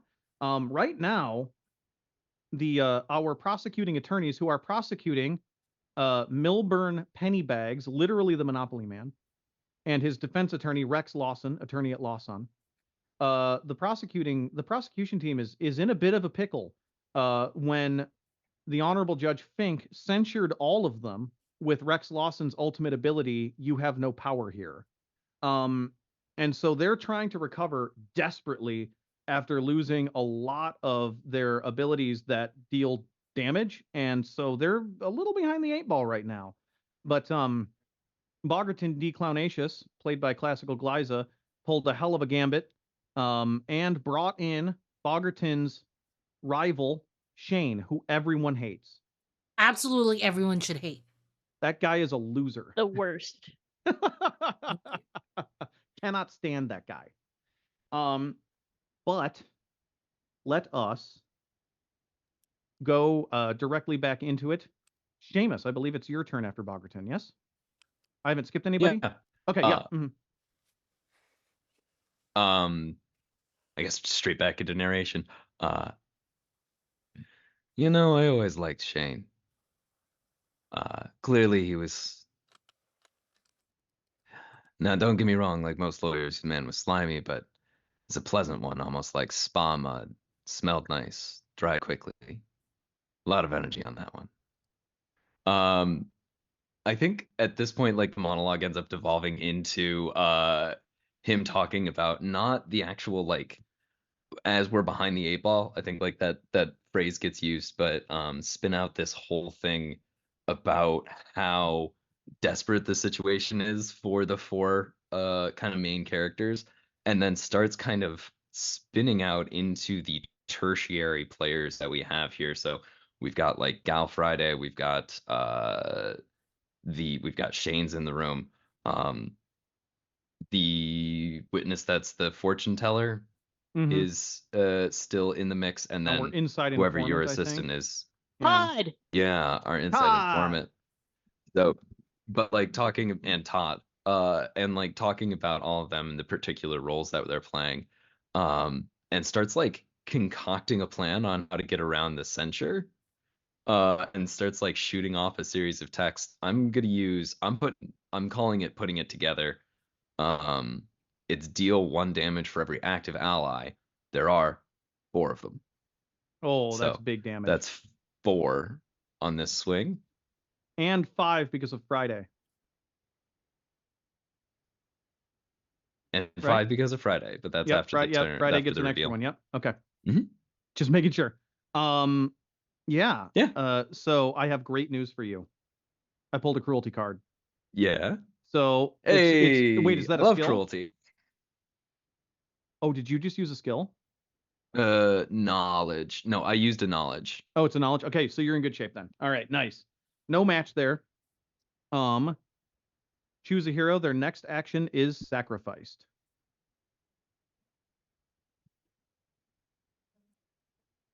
Mm-hmm. Does skipping count as an action? Yeah. Does it? The card effect would remain in place. So if you skip, then you're still like eventually you're gonna have to sacrifice an ability. Mm. Ooh. Oh, that's fine. Choose me. Glyza, can you take? Okay. I can take that. It's gonna be Clownacious. All right, Clownacious, your next ability is sacrifice. Now, question for you. Do you have only sacrifice abilities remaining? Wait,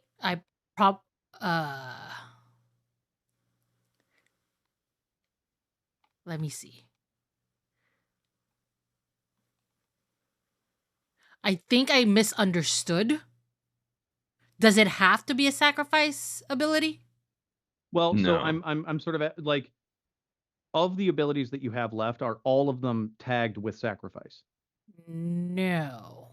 Okay, you do have one that isn't a sacrifice. All right, then you're good. Let me just see. Yeah, sure. Yeah, no. Okay, so you're good. So the next ability you do use is sacrifices, whether it's tagged sacrifice or not. I'm just checking because the fizzle effect is usually at the end of the game, people will be like, oh, I only have sacrifice abilities left. Pick me. But then the fizzle effect would hit. So you're good. You're in good shape. So we've got 5 damage.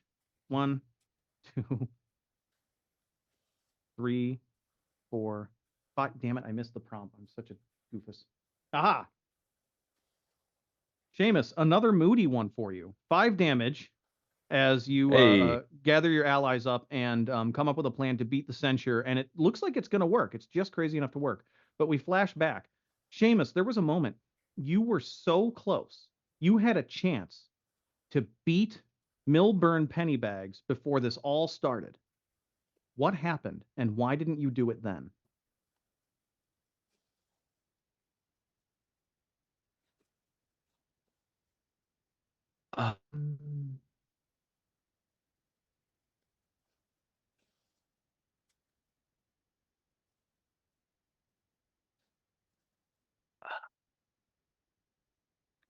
It was.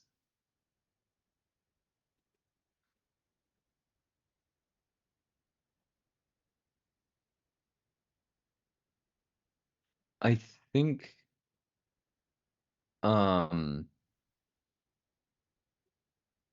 It was right after the funeral for the old man. And the like it I mean, it was raining. It rains a lot. Uh and the road was slick and I was going downhill. And there he was standing under an umbrella waiting for his driver to bring the car around. And there's that weird curve right at the bottom of the hill. And how easy would it have been to just like that spot specifically there? They've been discussing getting a pylon put up because cars will jump that curve from time to time. And he's standing right there.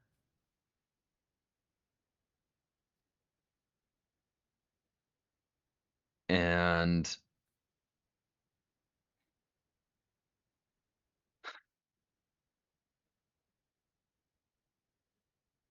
I didn't just gun it through the intersection because something that the old man had said when he was drunk one night is it's like violence never fixes the things that are wrong in the world. It only ever makes them worse. You know, run down Pennywort or Pennybag, and yeah, sure, you've taken one rich asshole out of the world, but all of a sudden now you got to deal with his rich asshole son and his rich asshole friends, and they know exactly what they got your number now, and they know what you're capable of. They know that you're willing and ready and able to step out of line, and the only way that it stops is when you get everybody together. You rally the troops, you put everything in line, you get it together, and as soon as you find a crack in that armor, that's where you strike. And you strike deep and you change. You have to change everything all at once because there's always another rich bastard. And yeah, sure, it would feel nice. That would have been a very satisfying crunch. But you can't hit the streets from in jail.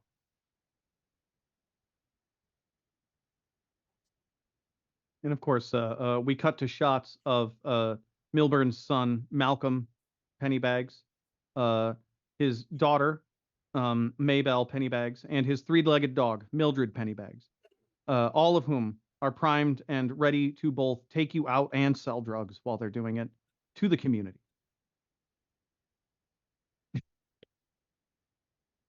Oh my God. We go. we go to Jameson. Now, Jameson, you get to see the next card because of your ally, right? Do I? Yeah. Yeah. So you have your Yeah. mind reader card, your inside informant card, right? Or Yeah. your ability active. So that ally allows you to look at the card that's going to be played on your turn. Okay. So the card that's going to be played on your turn is a cruelty card. So all you have to do is not use a skill, and you won't match, and you'll be in good shape. I'm skipping because I have only one thing left. All right, you get to recover. So the adversary recovers 1. So I'll take that card and put it on the bottom of the deck. And you can choose, because Shane is here and he's a solid dude hooking you up with coffee. You get to choose a skill or a knowledge to recover. I'm picking a skill. Thank you, please. You get a skill back. Now, since you're skipping, I put this card. Well, this card is still the next card. It's not going to get drawn. So that means, since you skip, since you're taking a little breather, we go to an attorney. Who's also skipping. Who's also skipping. Yeah. Also, rotate your defensive your defense can go on to Thank somebody you. else. Well, I'm not going, so let's put it back on Seamus. Okay, goes back on Seamus, and we go. You take a break as well. The adversary recovers 1, and we go to Buggerton. Buggerton, the next card is a cruelty card, so all you have to do is not use a skill. Wasn't there like a thing where if it was my turn, I would have to sacrifice something? Yeah, So have to on your sacrifice your turn- next action. Yeah, the next action that you do is either has to be a sacrifice or it gets sacrificed. So I don't have any sacrifices. So then whatever it is now going, like, if you use an ability, it gets sacrificed anyway. But I am gonna skip. So Okay. I'm going to get my signature move back. And we will give 1 more to the adversary. Oops, that's the face card. Can't put that one back in. No, please do not put that one. Yeah, I'll No. put the face card back in. I'll put a different one in. And we're back to Seamus. Seamus, the next card is a cruelty. Okay, I So all you have suppose to I do is should not use a probably not skill. use a skill. And you're immune Excellent. from card So this effects. is this is where it comes together. Friday has been frantically doing research in the background, and I think like a paper airplane floats down onto the desk of the prosecution of the prosecution team, and the solution to the censure is written on there, like the technicality and the legal language and the way that you get around it to get back in. I don't know what that looks like necessarily. And I'm ready to take, but I'm gonna do putting it together again and deal 1 damage for every active ally Oh my plus 1 God. for Friday, because the biggest tool at the disposal of our enemy is going to be overturned. I'll kind of take the narration here. The paper airplane is flying towards you, and you like reach for it, and a drift of wind passes, and you just whiff, and you're not able to catch it, and it floats all the way around the courtroom until it lands on the judge's desk. And he goes, "Oh, hold on, I got a note. That's kind of fun. Isn't that kind of fun? Isn't that kind of fun on a courtroom day? Got a note. We're passing notes." And he flips it open. "Oh, hey, Rex. I don't know what book you read, but it says I can't censure the entire prosecution staff. I'm sorry, you guys. That's a bummer, I guess. I can't censure you. Yeah, it says from the mayor. It doesn't have his signature, but it says you can't censure the prosecution. Love, the mayor. So I can't, I guess it's y'all can talk again. I'm so sorry. It's just, Mondays, right? You get it. And he takes it and he puts it under his Mondays, desk. right? Can't censure the prosecution. I'm going to write that down. I got to remember that. tie a ribbon around my finger to remind me, you know? Anyway, we should probably proceed with the court of law that we're doing Yeah. honorably. Honorably. And Without that Your will honor. deal 5 frickin' damage. 5 damage. Let's go. So the adversary is now 1, 2, 3, 4, 5, 6, 7, down to 7 cards. So we've had some big turns, big swings happening. Hey. We can fire the final now. Yeah, you can crush them, but you've got I to mean, if prompt you- first, Seamus. Want to wait till I have painful I gotta mockery? prompt We can first. double crush him. You can double crush him if you do painful mockery first. I'm gonna pick a different. Sorry, I don't want to redo a prompt if I can help it.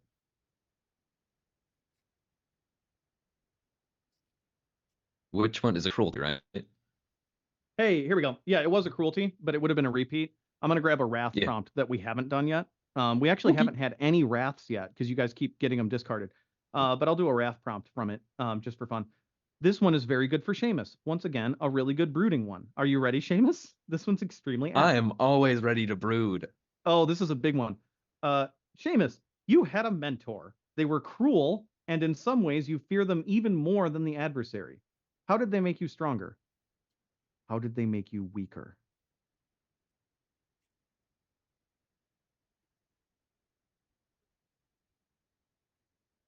Excuse me, had to cough.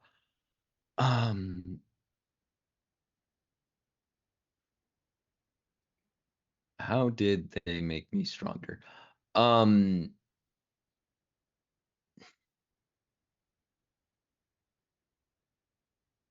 I think the old man was so aggressively cynical, just egregiously thought the world was crap, believed the world was crap, knew that everybody like was really clear about like, no, people are not naturally bad.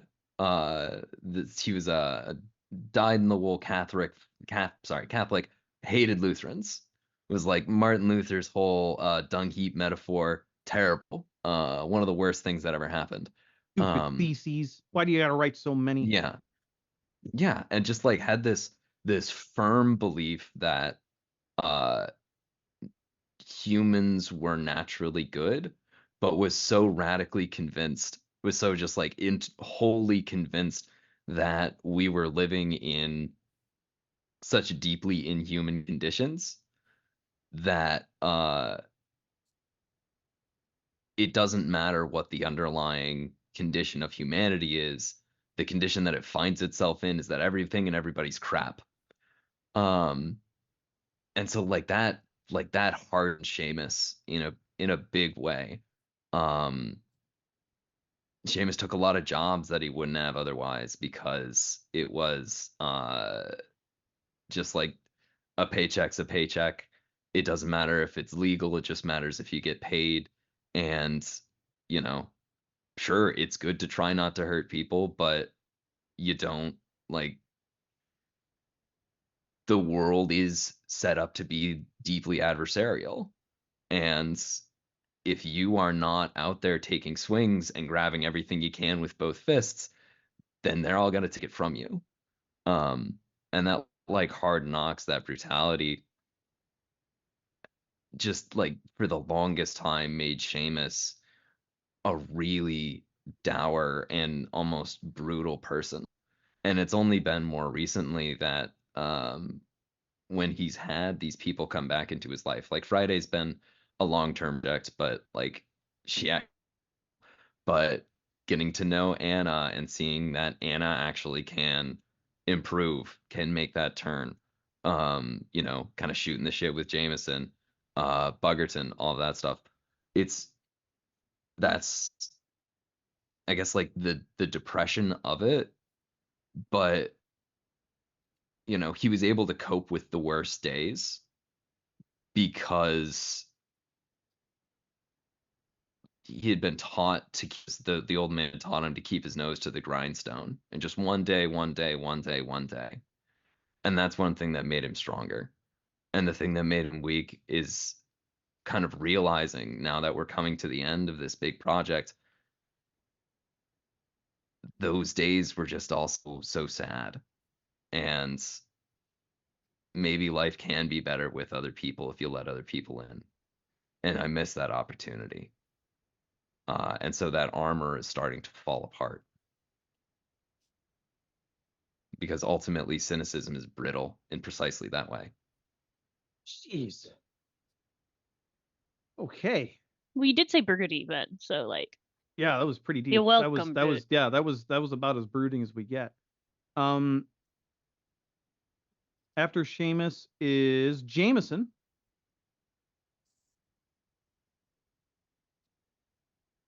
Jameson, what do you do? Okay. You can talk again. Congratulations. Yeah. Oh, dear Lord. I am going to attempt to use my signature move. Hey. It deals 3 damage. Nice. That's the next card, Ben. As he walks up to Mr. Pennybags, he also keeps his eye on the wonderful attorney at law, Mr. Lawson here. And he goes up to Pennybags and he brings out like a file, and it literally has like written on it in like the nicest lettering that any type of writing you've ever seen out of this man. It has the writing of financial records, business dealings, and lawyers hired. Now, Mr. Pennybags, it appears that there's some discrepancies. Hold on. I have to pause. I'm so sorry. I am so sorry. Zad just reminded me in chat that you get to know what the next card is. Yes, okay. What is it? The next card is a cruelty card. So if you use a skill, this is gonna cancel it out. Okay, then I won't use that. I'm so sorry. Thank you, Zad, for catching me. That was a good reminder. Thank you. Yeah, the next card. I want to win. Yeah. So what else you got there? I got Jameson? objection. Oh, you can actually objection your own match if you want. Oh, cool. Then I'm out of play though. Okay, so you could still do your skill, and then when you hit the match, you can just objection it. Okay, cool. Thank you. Yeah. Okay, so I'm still Proceed with your scene. I'm so sorry. It's okay. Yeah. Just keep the scene rolling. We're all good. Yeah. Oh, Mr. Moneybags, you said that there were no discrepancies in your financial records, correct? Moneybags looks down. Well, I mean, as far as I can tell, yeah, I Yes or don't no know. question, sir. Yes. Now that would be very fun to know why that there is a difference between what is going out and what is coming into the business. And then Rex Lawson stands up. Objection. He is clearly badgering the witness. Once there's no reason that this man who has an army of accountants would know every single penny which comes in and comes out. This is nonsense. In addition, this evidence did not even clear a discovery. This is nonsense. This man is clearly a charlatan and a drunk. We should throw him out of the court. Objection. Wait, can you? And then the judge, the Honorable Judge Fink, he's like, oh, I guess there's nothing in the rule book that says you can't object an objection, is there? Now, Mr. Pennybags, wonderful to know, and also wonderful to know why is one of your former legal accountants listed as Mr. Lawson? Bum bum bum. And why are his payments in discrepancy? And then Pennybags looks over at Rex, and Rex is like, this was the amount that we agreed to, Mr. Pennybags. All right. There's an extra 0 on there, Rex. And his defense takes 3 damage. They're losing cohesion. Yeah, falling apart now. Let's Jameson, go. Yeah. you had a chance to join the adversary, but one hero at the table brought you back to the light. Who was it? What happened? I feel like it was our wonderful little friend Anna. Just like, and also probably Seamus a little bit as well. Just like looking at how their dynamic worked and how they were, because my chance to go with the adversary was a chance to defend him on the stand. And he assured me it was an open and shut case. It would be case of a lifetime, easiest win. And I almost took it. Except they reminded me that no, I have integrity.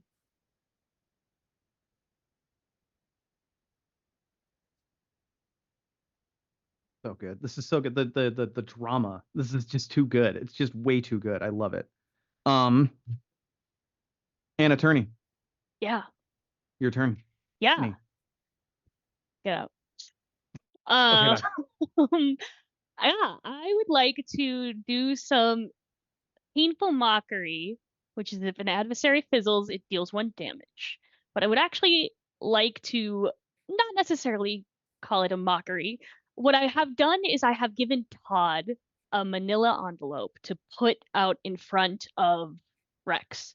Looks exactly like all of his other case notes, things like that. But when he opens it up, it is the stock photo of the little boy, the orphan, and the dog. The 3. And Oh, there's no. a note that just says, "Remember where you came from," inside of Jesus. the inside of the folder, because that stock photo is Rex and his 3-legged dog. Dun dun dun. Is this a knowledge or is this a skill? It is knowledge. It is a knowledge. All right. Well, I have great news for you because I just drew a cruelty. So that means it goes through. It happens. And what does cruel mockery do?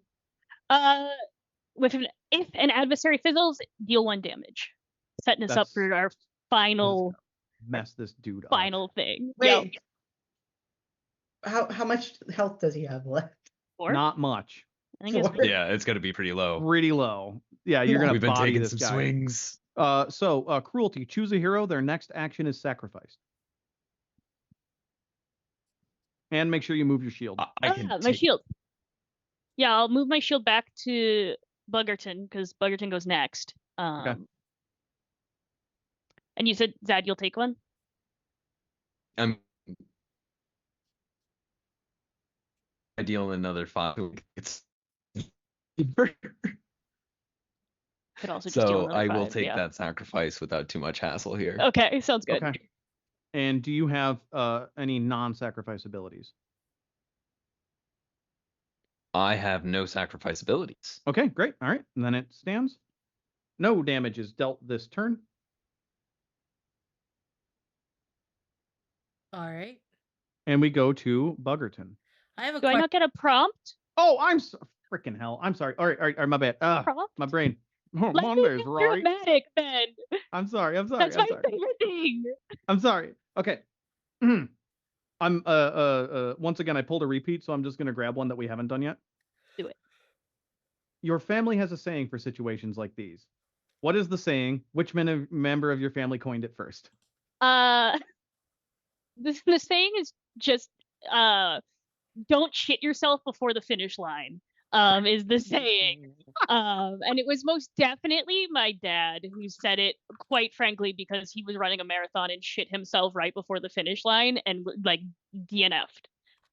So that is the saying, is don't shit before the finish line. And that's, that's our family saying. That's our family motto. Don't shit before the finish line. Honestly, legit, pretty good motto, actually. Right? I like it. I'm into it. I'm keeping it. It's my motto now. Thank you. You can put on a t-shirt. I'm going to. It's on the t-shirt I'm wearing right now underneath this suit jacket. I thought that was painted on. What? I thought your suit jacket was Yeah, painted on. I painted over the t-shirt with the saying on it. That feels unnecessary. It was unnecessary, Okay. You're right, but I did it anyway. You know what they I say? appreciate it. Don't shit yourself before the finish. Don't shit yourself before the finish. All right. Top of the order, Boggerton. Question: now that the shield is on me, does it still apply the card stuff? Yes. Awesome. It only applies. It'll apply to the draw, but you're still under the effects of cruelty right now. Awesome. I'm still just gonna draw. I'm gonna do fast healing potion, which I'm going to sacrifice because there. Correct. That's what will happen, right? What was that a boon? Is that what you're doing? It's a boon, yeah. Okay. And what's it do? It's called fast healing potion. Basically, it's supposed to like, let me pull it up again. I got it. Once activated, when you skip, the adversary does not recover. Yep. Oh, that's cool. And that is a persistent. I finally got a Wrath card. So that is a match. And I think we're out of objections. So that is going to cancel that. So it does not go off, unfortunately. So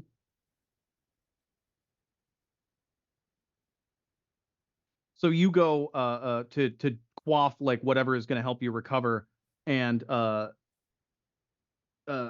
Rex pops out an objection and says, "Can we stop imbibing substances in this courtroom? Can we stop this? I'm sick of this. We have it smells like a liquor store in here. First of all, Water only. Water. I'm asking the judge, water only, please." And the judge is like, "Oh yeah, sure, water only. Water's good for you. You know, everyone should stay hydrated, and so we're gonna enforce that in the court." So unfortunately, that will cancel it. In addition, Glyza. Yep. Under the effects of wrath, the active hero loses a boon. You already lost your boon. Do you have another one? Nope. So we go to the fizzle. So first of all, fizzle. So there's a bonus damage. Take damage. Let's go. Hey, and then fizzle. Choose a hero. Their next action cannot be a skill or boon. My next action is a knowledge. All right. I'll give it to Seamus. All right, Seamus, your next action cannot be stacking them up. A skill or knowledge. And the adversary is in a lot of trouble. Let's Excellent. go to wait. I'm stupid. I'm so sorry, Glyza. That doesn't fizzle. Because you had the card effect thing.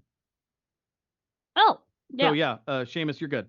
Actually, you're in good shape. Well, sorry. put that 1 damage back, I guess. Yeah, we'll put the extra damage. I would have been fine with it actually if it had fizzled. Actually, it kind of worked out in your damage. favor, but we had the shield up. Seamus, your turn. Do I not get a prompt? Oh my god, my brain! It's 10 o'clock, Ben. I think you're fading out for the evening. It's Thanks for 11 helping me for out, me. team. Thanks for reminding me.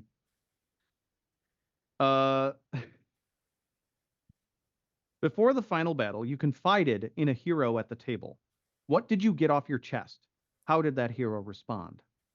I feel like Buggerton went to Seamus and revealed that he was really not that good of a lawyer, but I don't know if Seamus understood or whether whether Seamus believed it or not, or just thought that Buggerton was having an imposter syndrome moment. But basically, Buggerton went to Seamus and was like, I'm not a really good lawyer. I don't even know how I did it. I just appeared, and for some weird reason, all these fans, every single bungle that I made, they all thought that I was like this flashy lawyer, and I'm just bullshitting, and I don't know what's happening. So basically, Buggerton admitted to Seamus that there is absolutely zero reason why he is as famous as he should be. Seamus, how did you respond to that?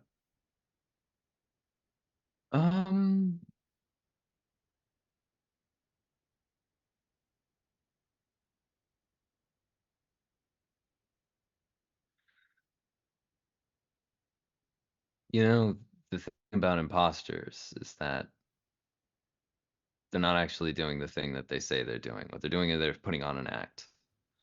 Fortunately, you're in the law. The law is all an act. It's all a performance. None of it matters. Your credentials, your schooling, whatever you might have done in the past, it doesn't matter. Fact of this, you get results. The law is fake. You can't fake faking. Good. Some wisdom. Seamus, your turn. Okay. I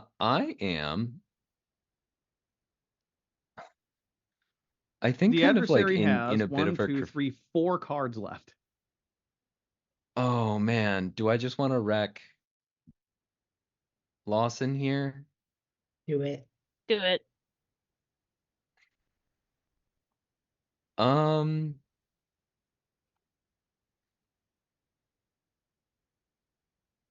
I think what's gonna happen is Seamus, like in the middle of a recess or something, like Seamus manages to sneak past the bailiff, gets back into the courtroom, and finds himself standing next to Rex. It's like where things are still getting situated, proceedings aren't going on, but or maybe it's like while Rex is stepped out in the hallway, Seamus shows up. And says, well,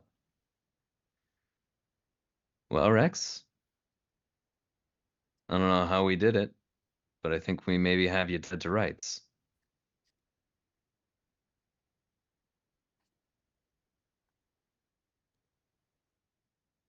Perhaps you do not understand this, investigator.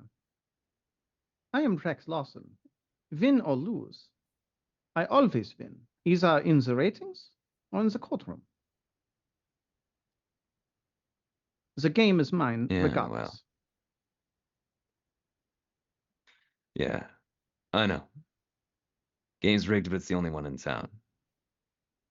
But say though, you know one thing that might lead to a nice tidy bump in those ratings. You've been playing the heel for quite some time now. You ever considered swapping back to the light side? There is no light side. There is no dark side. There isn't even the law, really. There are cameras, and there are fans. Mm-hmm. Well, I'm gonna use there is still good in you. Go ahead and read that out loud for us, Zad. We're using our yeah. ultimate ability.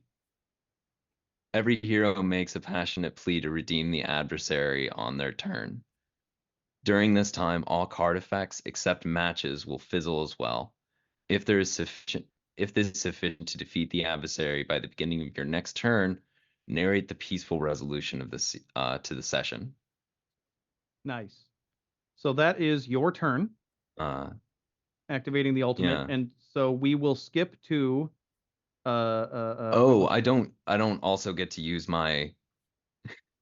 Well, maybe Friday never goes, mind then. But okay, so never mind. I thought that was not my turn. I mean, you guys are still gonna win.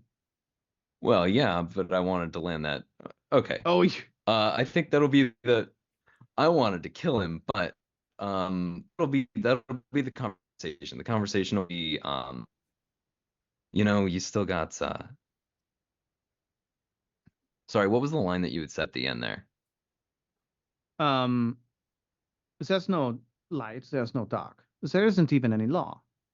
There are cameras and there are fans. And that is it.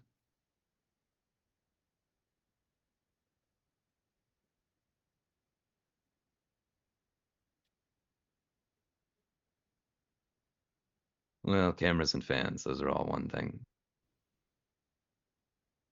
Fact is, I happen to be a fan of that library. And I'll tell you what, I think the place looks good on camera. How would you like to be Rex Lawson, attorney at Lawson, savior of the rec center? Think about it. Game ain't over yet. And then Seamus walks away. When I was a boy, Seamus, my mother, she told me that I could be president. And my father said that I could be pope. My uncle said that I could be a CEO of a company, the richest man in the world. But instead, I chose to be something else. I chose to be Rex Lawson. And we go to Jameson. I don't have anything that I can use on my turn right now. Oh, have you used? Do you not have any abilities? No. Oh, are you tapped out? Yes. Oh no, then you are unfortunately, then you are out, actually. I can skip. You can't skip if you don't have an ability. Oh, darn. Yeah, once you're out of I'm abilities, out. you're basically knocked out. Okay, then I'm out. Bye. I'm so sorry. Do you want to make a okay. passionate plea Whoa. anyway? Yes, I would like to do that. Yeah. Let's let you mug at least, right? Mug the camera for us, Jameson. Mr. Lawson, Yes. I know this probably won't change your mind or anything. And I know that you think there's not good in you. Your fans do. The cameras do. People watching you do. And even if we don't think so, even if you know in your heart you don't think so, people watching you do. They think that. And I don't want to worry you about this, but there's most likely there's an issue going around with people and their followings where they're careful, too careful, and one slip up, minute, small, recoverable in any other circumstance if you were a normal person, a regular person, that slip up and you're gone from their minds, from their memory, and you are just whispers about, do you remember Lawson?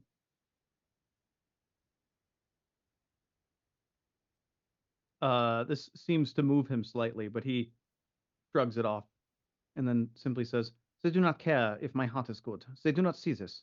The cameras only care that I look good on them, and my fans only care that I am a really, really good lawyer. They do not care that I am also a dick." Then we go to an attorney. Gotta love some friends who are there. They're thick and thin because you're a good attorney and not because you're not a dick.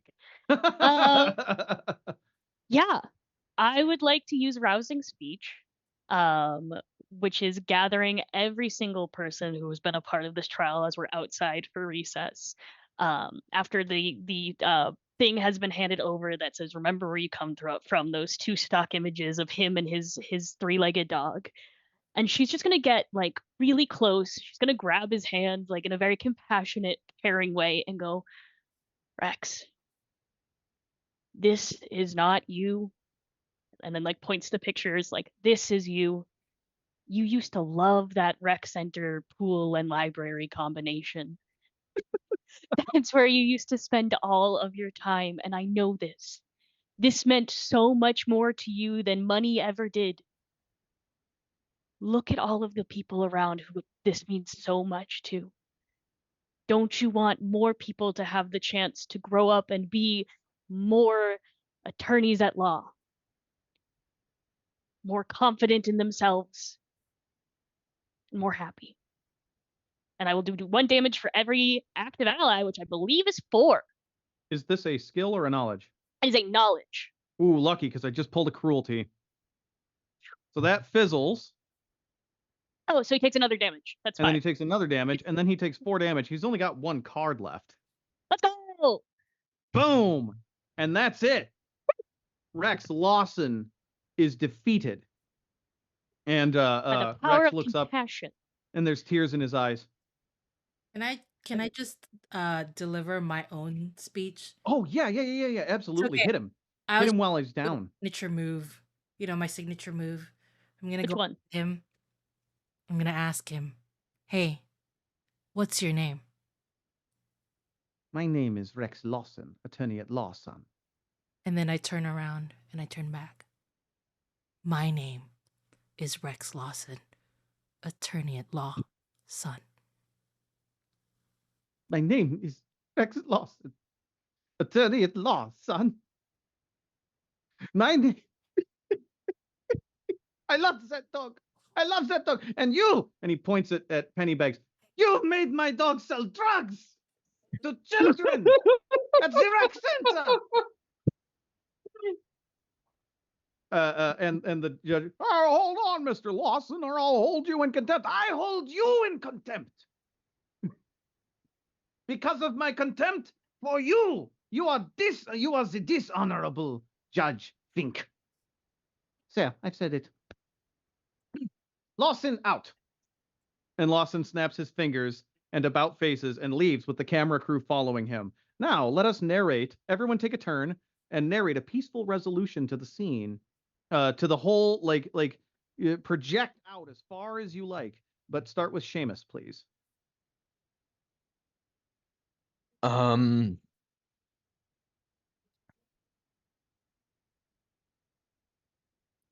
It all started to happen. It all started falling into place pretty quickly after that. Rex Lawson pulled out that episode, got some of the biggest ratings it's seen in a while. The rec center was saved. Hooray. As for me, my fee from the city covered enough to get my apartment back, and you know what? That was just fine. Fortunately, I had a place where I could go during the day that I didn't have to pay for. And so and it just like cuts over, and Seamus is essentially using the rec center as an office as he's taking on new cases.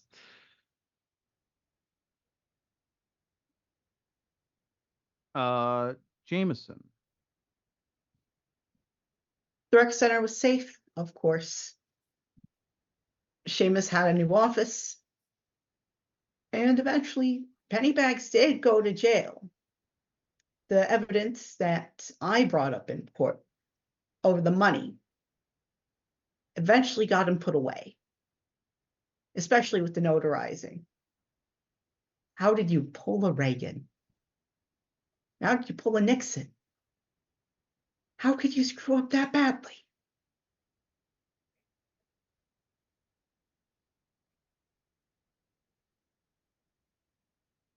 An attorney?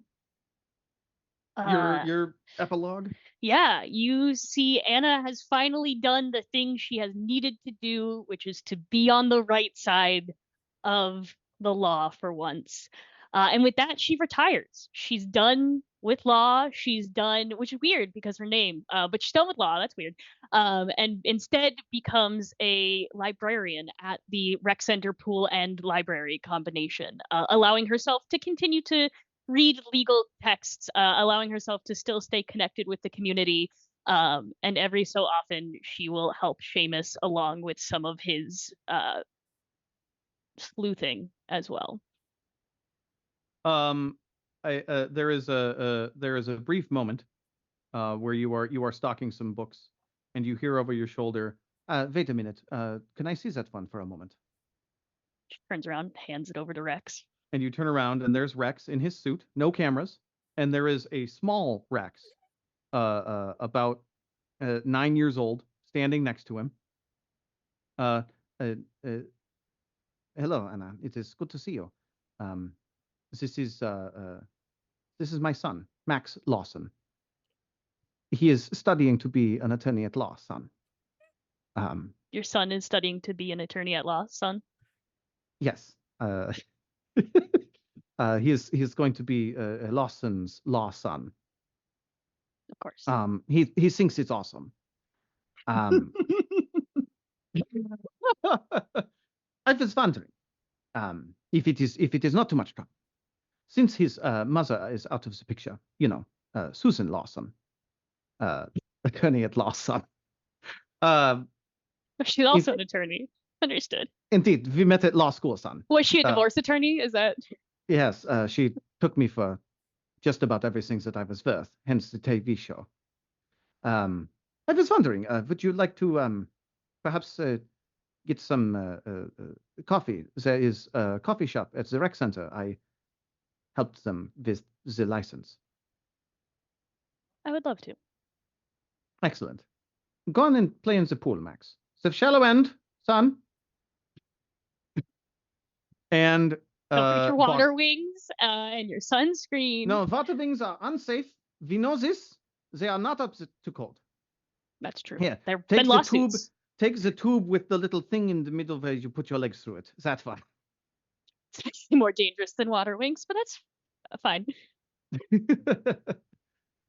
And finally, Buggerton, your epilogue.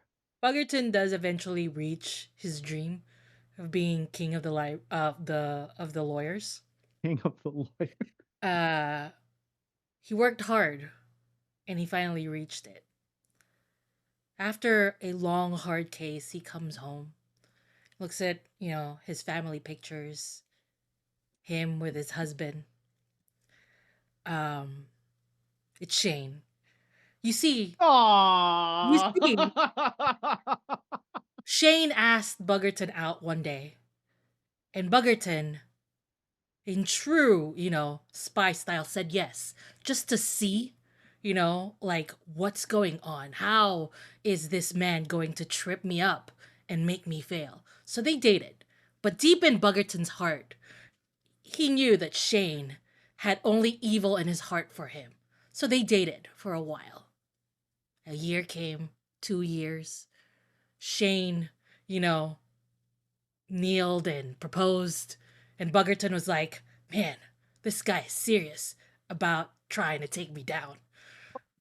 I gotta figure out, how I'm going to take him down more. So I'm gonna marry that bastard harder. And they're currently on their 15 years of marriage, and Buggerton still hasn't proven that Shane has evil in his heart for Buggerton. They now have 2 kids, adopted. But, Buggerton is paying attention. I think there's a moment where you're sitting at like a romantic dinner and Shane reaches across and he clutches your hands. Bugsy, I just want you to know that these last 15 years you've made me the happiest man just in the history of men. Just like of every man, I can just like picture, oh man, I'm happier than that man. And that's because of you. It's just every day I fall more in love.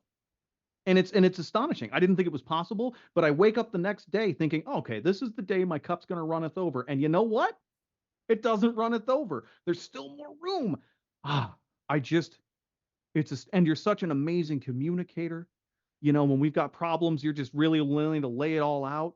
And you're so funny. You're so funny. Like the time that you woke up with a knife, there was a knife in your hand and I wake up and there you are hovering over me. And I'm like, you're a kidder. Because we'd watched that horror movie. I still think about that and laugh. It's the funniest thing. I just want to know, 15 years, any regrets? Buggerton looks at Shane, grips his hand, and says, you shut the fuck up, motherfucker. I will find the true you at some point. And then Buggerton You're leans in for a hilarious hard every kiss. time. And Buggerton leans for a hard kiss. Oh yeah, he does a big old smooch. No idea. Just this man, head empty, no thoughts. What do you got, Jelly? Can I just say that I'm like the kooky uncle babysitter? Oh yeah. Oh yeah, and you're messing them kids up too. Like teaching them all sorts of bullshit. It's wonderful. Okay, now the 12, the 2, and the 3 on the dice are not winners. They are the losers. 7 and 11 win automatically. Here's how you sneak Everclear into anything. You put it in a water bottle. No one's going to smell it. Just tell them it's mouthwash. I'm probably a little too agreeable. And that, ladies and gentlemen of the jury, is Adversary. Thank you for playing. Thank you for listening. I don't even know if there's I don't watch for viewers. I don't pay attention to that stuff. It's too stressful on me. So maybe some people saw it, maybe they didn't. If you saw it, if you stuck around, I love you. If you left early, I also love you. It's okay. I accept you. It's a Saturday night. It's busy. Stuff going down. Thank you to everyone. Thank you, Glyza, for hosting. Let's take a round and reintroduce ourselves. First of all, my co-creator and brooding maestro, Zadkiel. Tell us about yourself. Hey, my name is Zadkiel Vaskyhoff. You can find me on Twitter and Blue Sky at Zadkiel in green, Zadkiel in green. Also the creative coordinator for Game Woven. Game Woven is a collaborative storytelling collective building a world one game at a time. We played this game on it. Just indie showcase, doing a bunch of stuff in sequence in order to tell a more rich and robust kind of story through just like playing a bunch of different games. Play a different game, you know? Like this is a good game night game. Find something small and interesting and give it a crack. Like that's Game Woven, baby. That is Game Woven, baby. Jellyfish Lines. Hi, everybody. I'm Jellyfish Lines. I am a tabletop RPG AP performer, soon to be published module writer. Yeah. Let's go. Yeah, I'm happy about that. You can find me everywhere at Jellyfish Lines. I got business cards now, which is great. And I'm just gonna plug a friend's game here, WD Smith RPGs. They have written a OSR Arthuriana game, but instead of supporting monarchy, it's F the King. All my homies hate the king. Hell yeah. Please go buy it. wdsmithrpgs.card.co, and it has a link to their itch.io, and it will be up most likely March 1st. We're hoping, fingers crossed. Yeah, keep me appraised of that. I think I'm interested in it. Actually, I've got a table back That home. sounds like Not just Game Woven, but I've got a table back home whose theme is literally to regicide. So I think they'd be really into that. Yeah. Yeah, the Lawful Great Adventure folks are gonna eat that up, I think. Thank you so much for You coming also in and just playing. keep throwing bad kings at them. Because they're assholes, every one of them. There's no such thing as a good king. The only good one's a dead one. True. Fuck the king. All my homies hate the king. All my homies. Let's hear from Sanctum Cosplays. Hi, I'm Anna, also known as Sanctum Cosplays, cosplayer and voice actor / dramatic bitch for rent. If you have a podcast or a stream you need an extra dose of dramatic bitch, give me a call. I've done a lot of things. I currently run a Masks game over on RF Chaos, which is super fun. Reinstating a game that I played in 2020 with a lot of people getting through the Panini, so it has a near and dear spot to my heart. I've been on Game Woven. I'm about to do something else for Game Woven. I'm on the Eden's Fall podcast. I'm about to be on a different podcast. You can find me wherever you get your dramatic bitch podcasts. Yeah. Thank you, Anna. I will find you wherever dramatic bitches can be found. AK wherever I am. Yeah. Appreciate you. Thank you so much for playing. And finally, couldn't have done it without you. Our gracious and wonderful host, Glyza. Glyza, tell us everything about yourself. Spare no detail. Hey, I am Glyza. I go by they, them. Unfortunately, I do a lot of things on the internet. But right now, I do want to take this time to be a little serious and ask every single one watching now and in the future to please call for a ceasefire, a permanent ceasefire, and to stop the genocide of the Palestinian people. Please call your reps. Please send letters. Please fax if that's a thing that you want to do. Educate yourself. Protest.